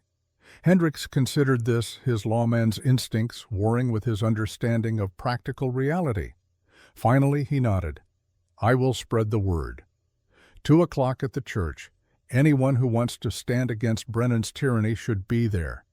And I will be there with my deputies armed and ready to enforce the law if he gives us cause." The next few hours passed in tense preparation. Word spread through Fort Apache with the speed of wildfire in dry grass. People emerged from homes and businesses, some curious, some committed, some simply tired of living in fear and willing to do something about it. By 2 o'clock, nearly 40 people had gathered in and around the small church. Ranchers whose water rights had been stolen through legal manipulation. Shopkeepers forced to sell goods at a loss under threat of violence. Apache from nearby settlements who had suffered under Brennan's expansion.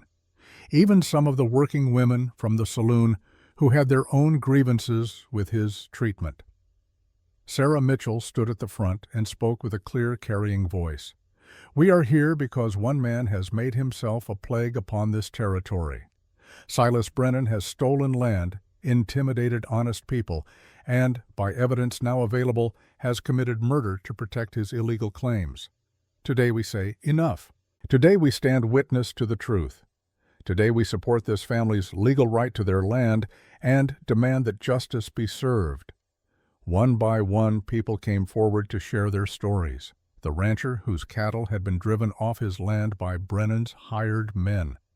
The merchant whose store had burned under suspicious circumstances after he refused to sell at Brennan's price.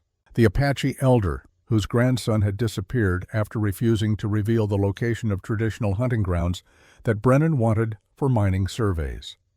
Each testimony added weight to the scales, building a case that went far beyond one family's struggle and revealed a pattern of systematic abuse that had been allowed to continue because no one had been willing to stand together and say enough.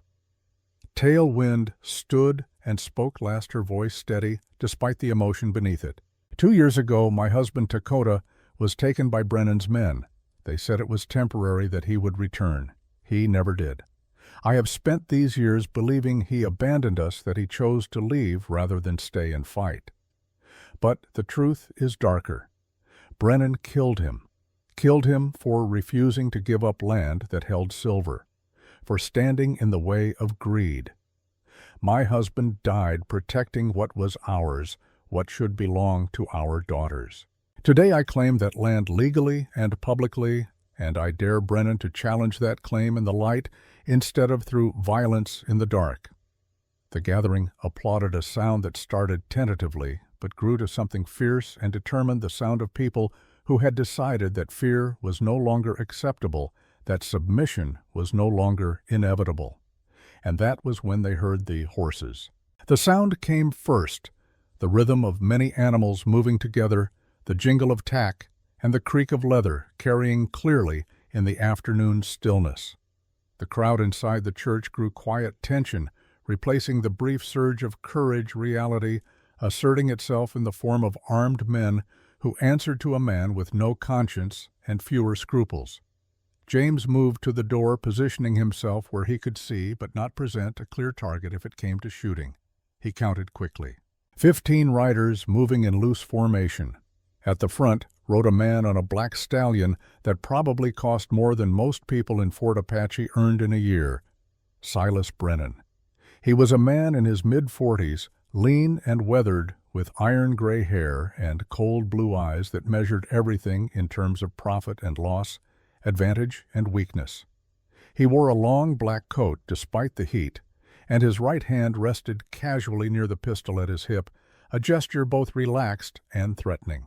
Behind him rode men who looked comfortable with violence, who carried weapons with the ease of long practice, who had been paid to intimidate and would escalate to killing if circumstances required it.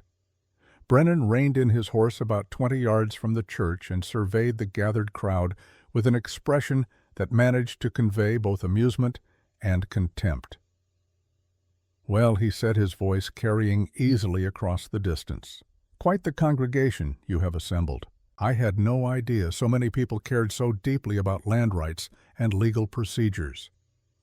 Hendricks stepped out beside James, his marshal's badge catching sunlight, his own hand near his weapon.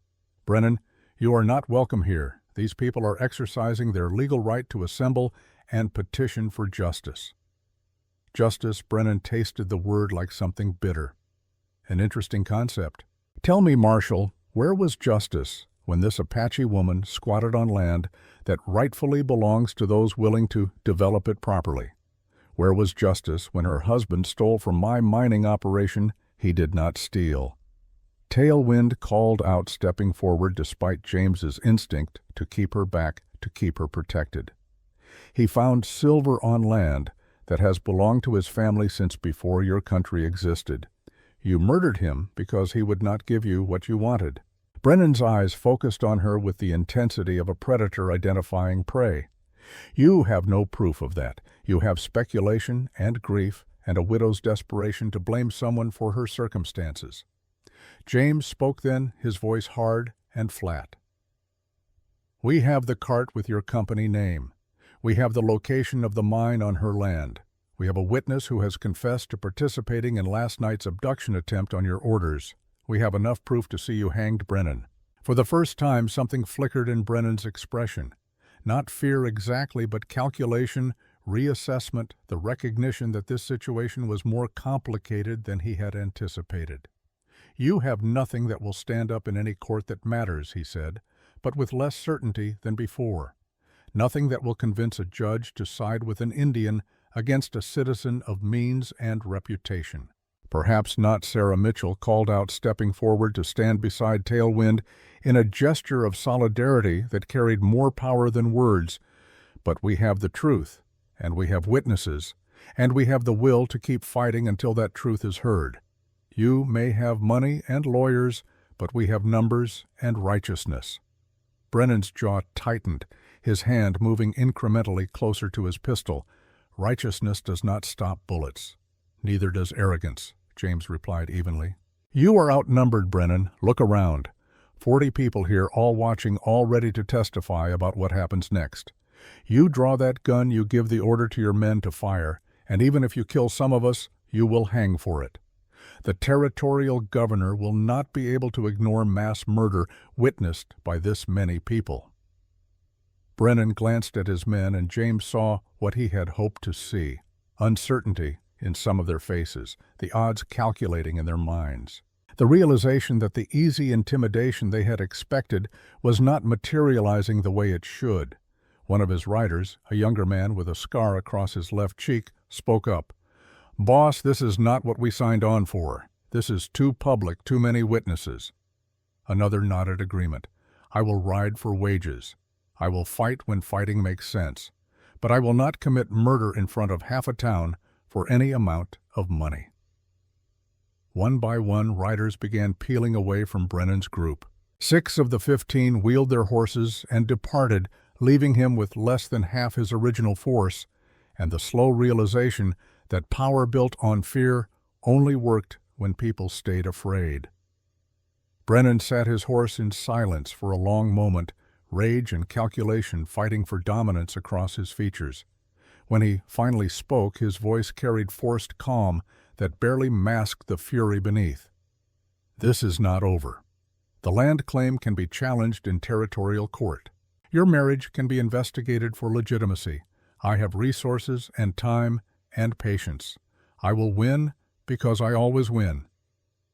A second rider emerged from behind Brennan's group, older, better dressed, sitting a horse that cost more than most men earned in 5 years. This was Malcolm Grant, the Denver cattle baron who owned 40% of Brennan Mining Company and had 6 territorial politicians in his pocket. Brennan, Grant said coldly, you told me this situation was handled. You told me these people would scatter at the first show of force. I don't pay for incompetence. Brennan's face flushed. They're just farmers and Indians.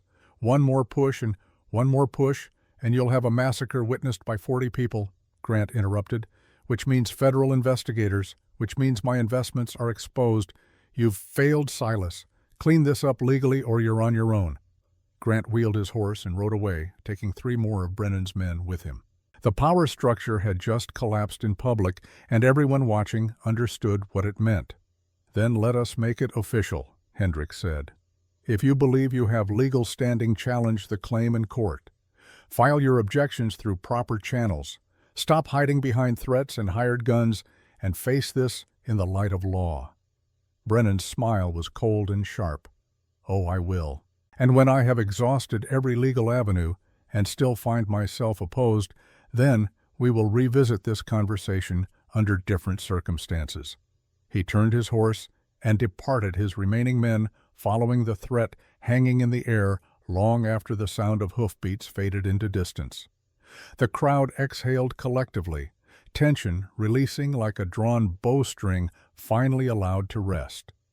But James felt no relief. This was not victory. This was postponement, escalation delayed, but not prevented. Brennan would be back. Maybe not today, maybe not tomorrow, but he would be back. And next time, the confrontation would be final. The night passed without incident, but without rest either. Everyone too keyed up to properly sleep, too aware of threats that could materialize at any moment.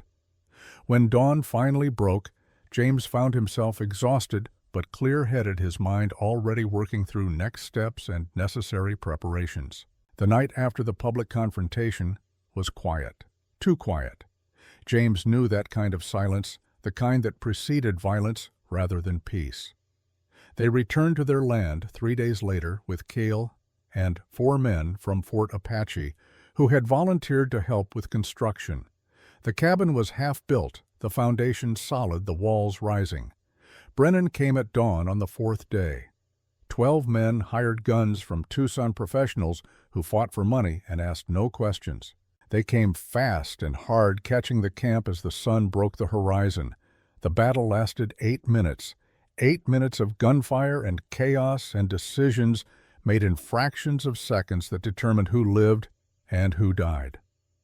James held the main approach with his rifle, dropping 2 men before they could close the distance. Tailwind had gotten the children into the root cellar they had dug for winter storage, then returned with her bow, putting arrows into 2 more attackers with the kind of precision that came from lifelong practice. Cale defended the eastern flank with his tomahawk and a pistol he barely knew how to use. He killed 2 men in close combat, his Apache training overwhelming their firearm advantages at that range. Then a bullet caught him in the chest, high right side punching through lung and lodging near his spine.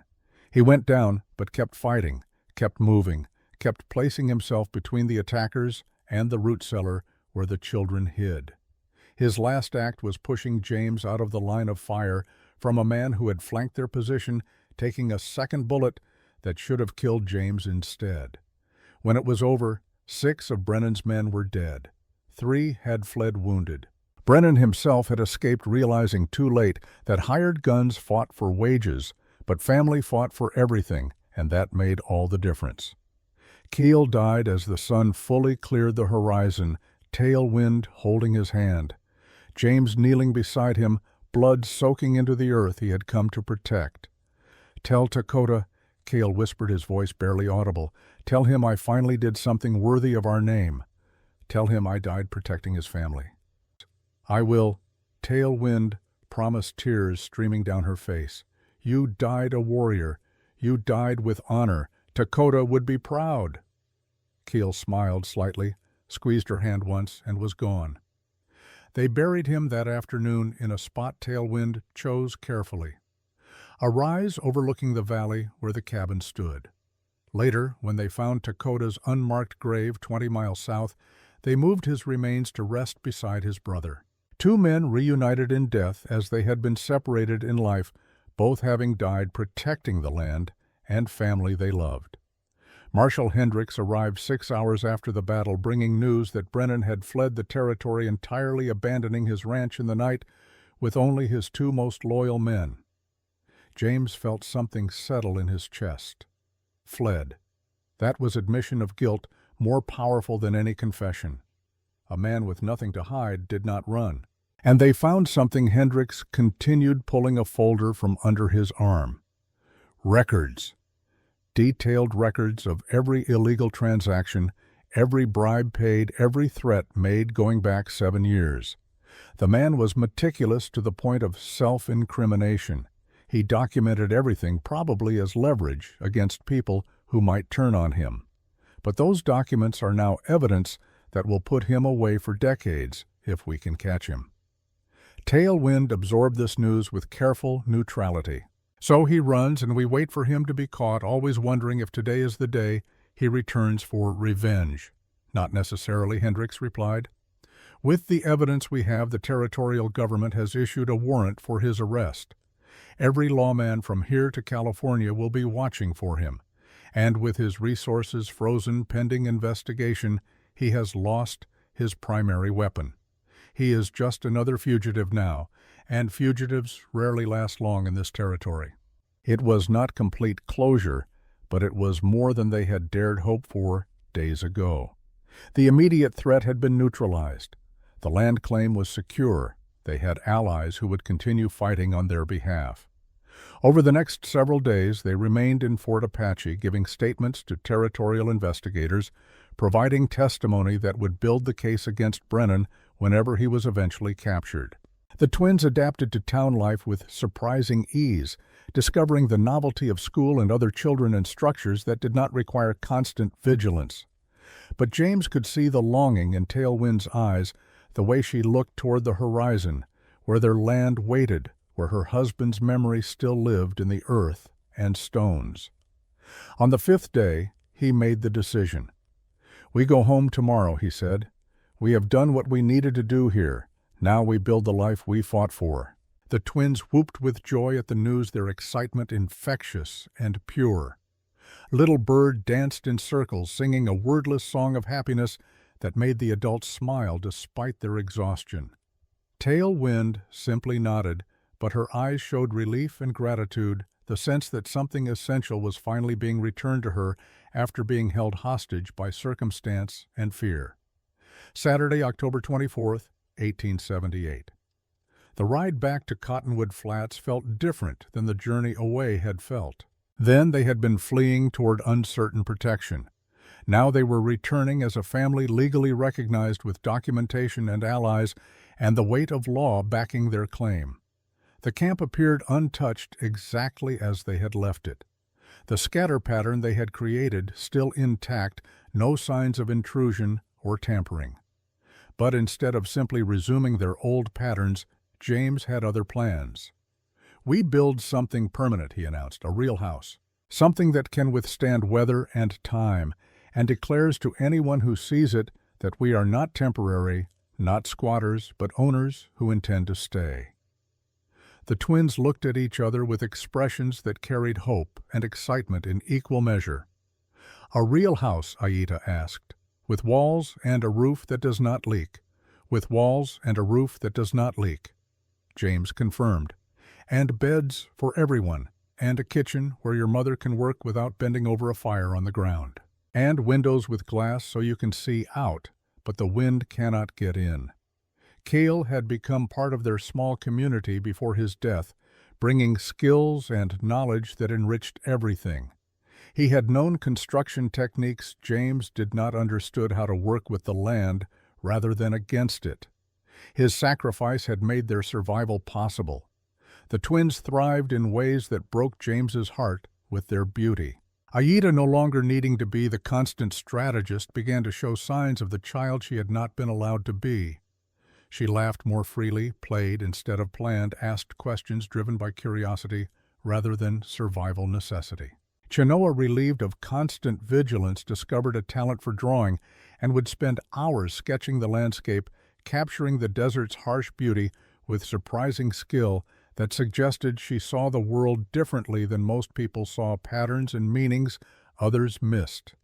Little Bird blossomed most of all, her natural exuberance no longer tempered by fear, her joy infectious and pure. She followed James everywhere, chattering constantly, asking questions about everything, calling him Papa, with such casual certainty that it made his chest ache every single time.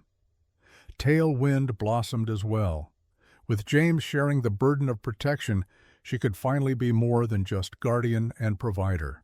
She sang sometimes while working traditional songs that carried across the open land, and James would stop whatever he was doing just to listen, to absorb the sound of contentment that had been absent for so long. They fell into rhythms of partnership that felt natural and earned. James handled the heavy construction and hunting, providing what strength and skill he could. Tailwind managed the garden they planted and the preservation of food for winter, her knowledge of plants and seasons ensuring they would not go hungry when the cold came.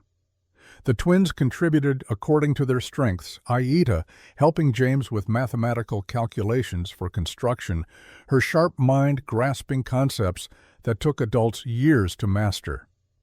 Chenoa worked alongside Tailwind to learn traditional medicines and practical skills, absorbing knowledge with quiet intensity. On cold nights, they would gather around the fire in their nearly completed home, and James would teach the twins to read from the few books he owned, or Tailwind would tell stories from Apache tradition, or they would simply sit in comfortable silence, four people who had chosen each other and were building something that would outlast them all. April 1879. 6 months after that day on the trail when two girls had stepped into James's path and changed everything. Spring arrived with sudden fierceness, transforming the desert almost overnight from brown endurance to green explosion. Spring arrived with sudden fierceness, transforming the desert almost overnight from brown endurance to green explosion. The garden flourished, carefully tended by Tailwind and the girls. The cabin stood complete and solid smoke rising from its chimney each morning, announcing occupation and permanence to anyone who cared to notice. James stood on the small porch they had built, watching the sun paint the eastern sky in shades of copper and gold, reflecting on how completely his life had changed. 6 months ago, he had been a man defined by isolation and past failures, convinced that connection was weakness and that the only safe path was the solitary one. Now he was a husband, a father, a landowner with responsibilities that extended beyond himself. And instead of feeling trapped or burdened by these changes, he felt liberated, felt purpose and meaning that had been absent for so long he had forgotten what they felt like. Tailwind emerged from the house, moving to stand beside him, her hand finding his with the easy familiarity of people who had learned each other's geography through attention and care. "I have news," she said quietly, and something in her voice made him turn to look at her fully. She guided his hand to rest on her belly, still flat, but holding a secret that would soon become visible to the world. "We will have another child by autumn." James felt his breath catch, felt joy and terror and wonder, all tangled together into something too large for words. He pulled her close, holding her with a gentleness that acknowledged fragility without denying strength. "Are you happy?" he asked, needing to hear it spoken. "More than I ever thought possible again," she said. "You have given me back my life, James. You have given my daughters a future. This child will be born into something we built together, will never know the fear and uncertainty that defined their sister's early years." From inside the house came the sound of the twins arguing good-naturedly about something trivial, their voices carrying the comfortable discord of siblings who knew they were safe enough to disagree, secure enough to fight without fear of real consequences. Keel appeared from around the side of the house, carrying wood for the day's work. He had decided to stay, to build his own cabin nearby, to be part of this small community they were creating. The bond between them had deepened through shared labor and mutual respect, and James had come to think of him not just as Tailwind's brother by marriage, but as true family in his own right. As the months passed, their small settlement grew. Sarah Mitchell visited weekly, bringing supplies and news from Fort Apache. Behind her, other families began to arrive, people who had been inspired by their stand against Brennan and had decided to settle nearby to build their own futures in the shadow of their example. A community was forming here, drawn by the simple power of people who refused to be victims, who stood together when standing alone meant defeat. The child was born in late September, a son they named Daniel Dakota Wolf, honoring both the boy James had lost and the man whose land they now protected. The birth was difficult, but Tailwind endured it with the same quiet strength she brought to everything.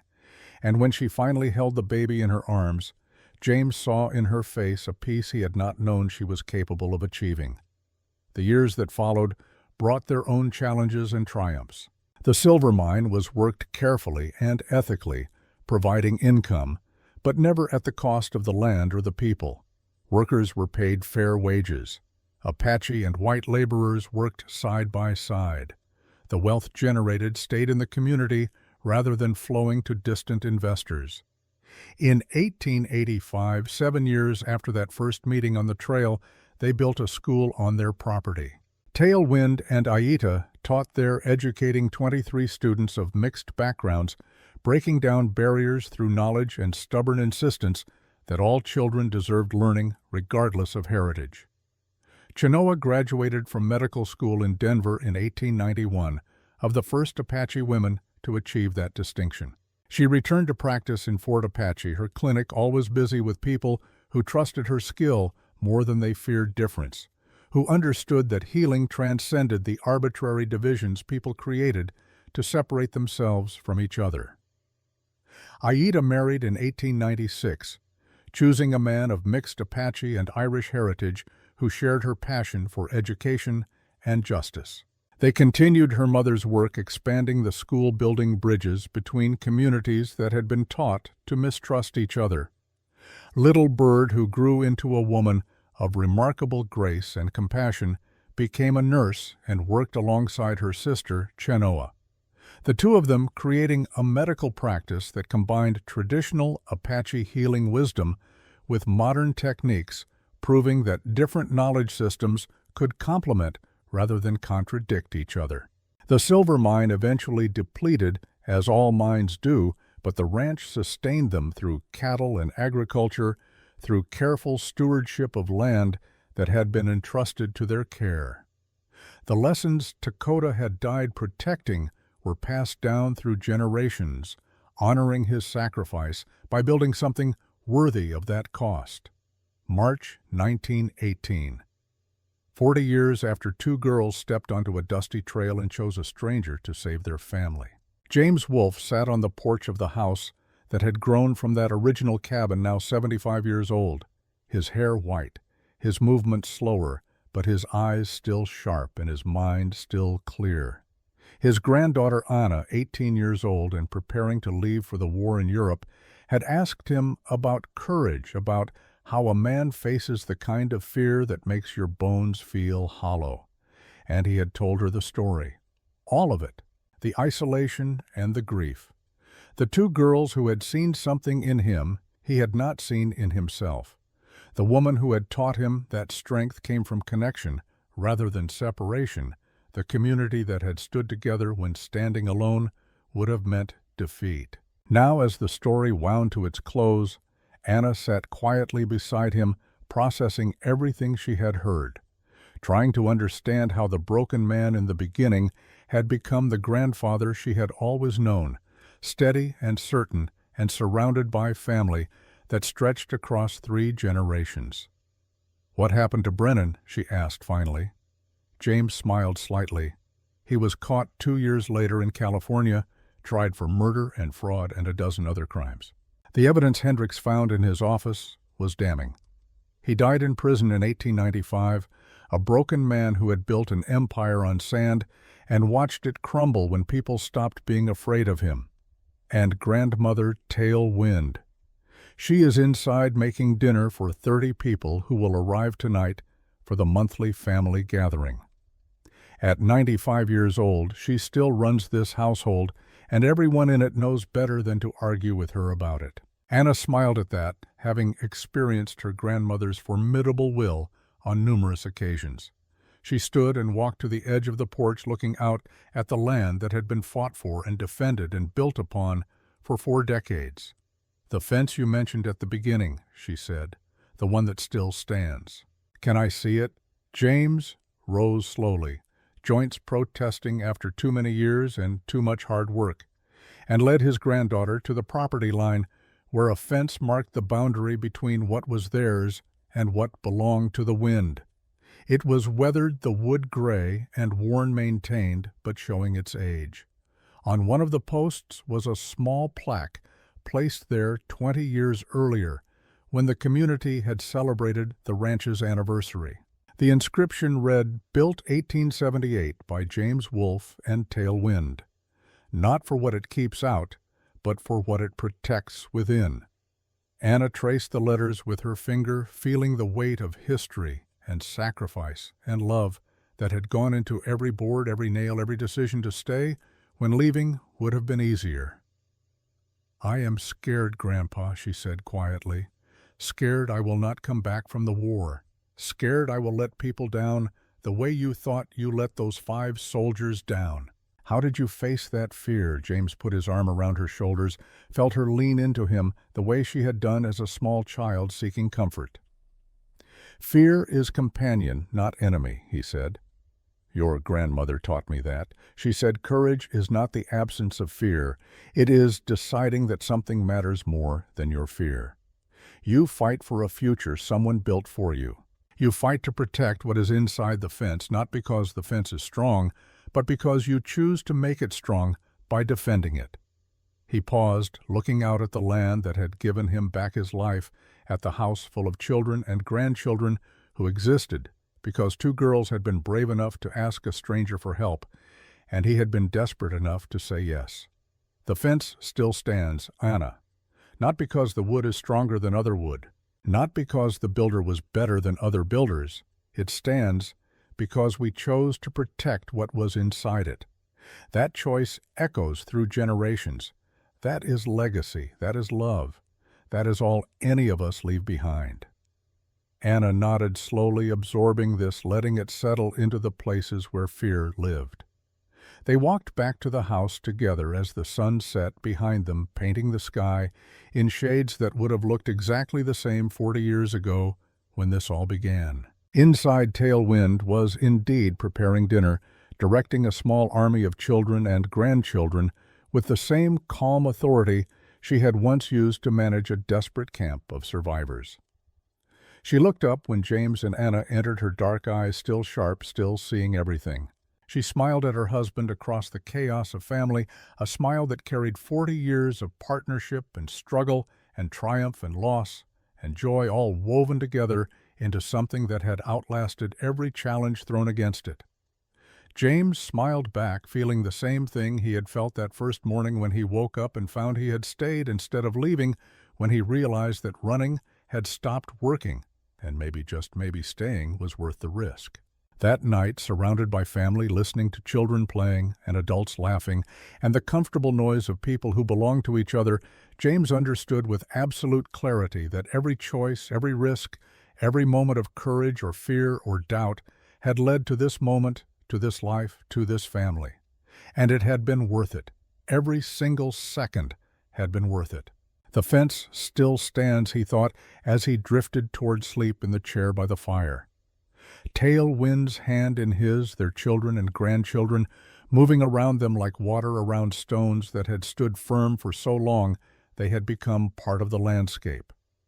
"The fence still stands because we chose to protect what was inside it. That choice echoes through generations. That is all any of us leave behind. And it is enough." The end. Epilogue.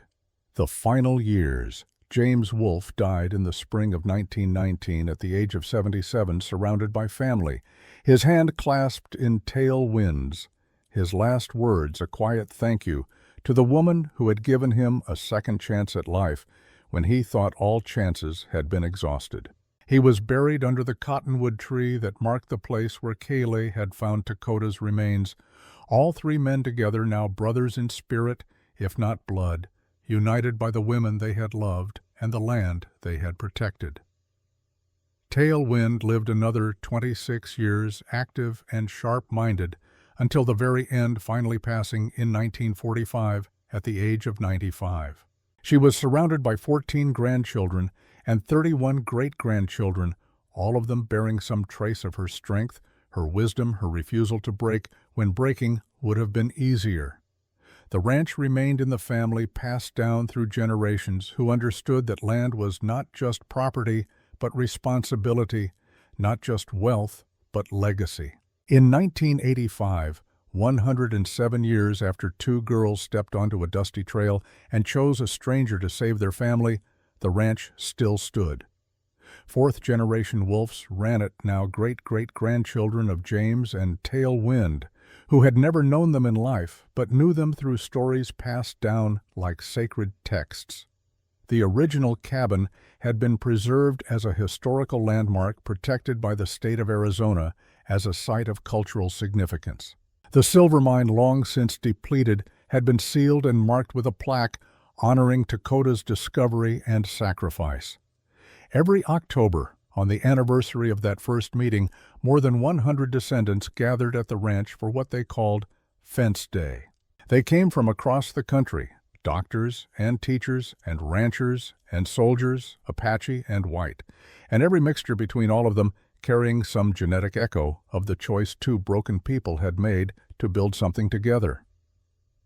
They gathered at the fence, the original fence that James had built in 1879, and that had been maintained through 5 generations. Weathered now, some posts replaced, some sections rebuilt, but still standing, still marking the boundary between what was theirs and what belonged to the wind.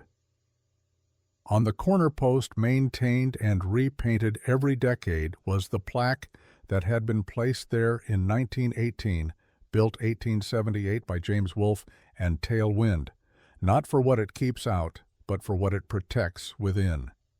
The fence still stood, not because the wood was stronger than other wood, but because every generation had chosen to protect what was inside it, just as their ancestors had chosen in a moment of desperate hope that became the foundation of everything that followed.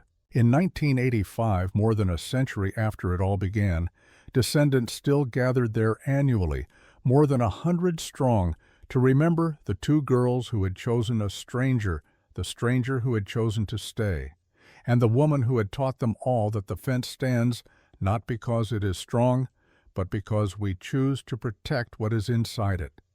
That choice echoes through generations. That is legacy.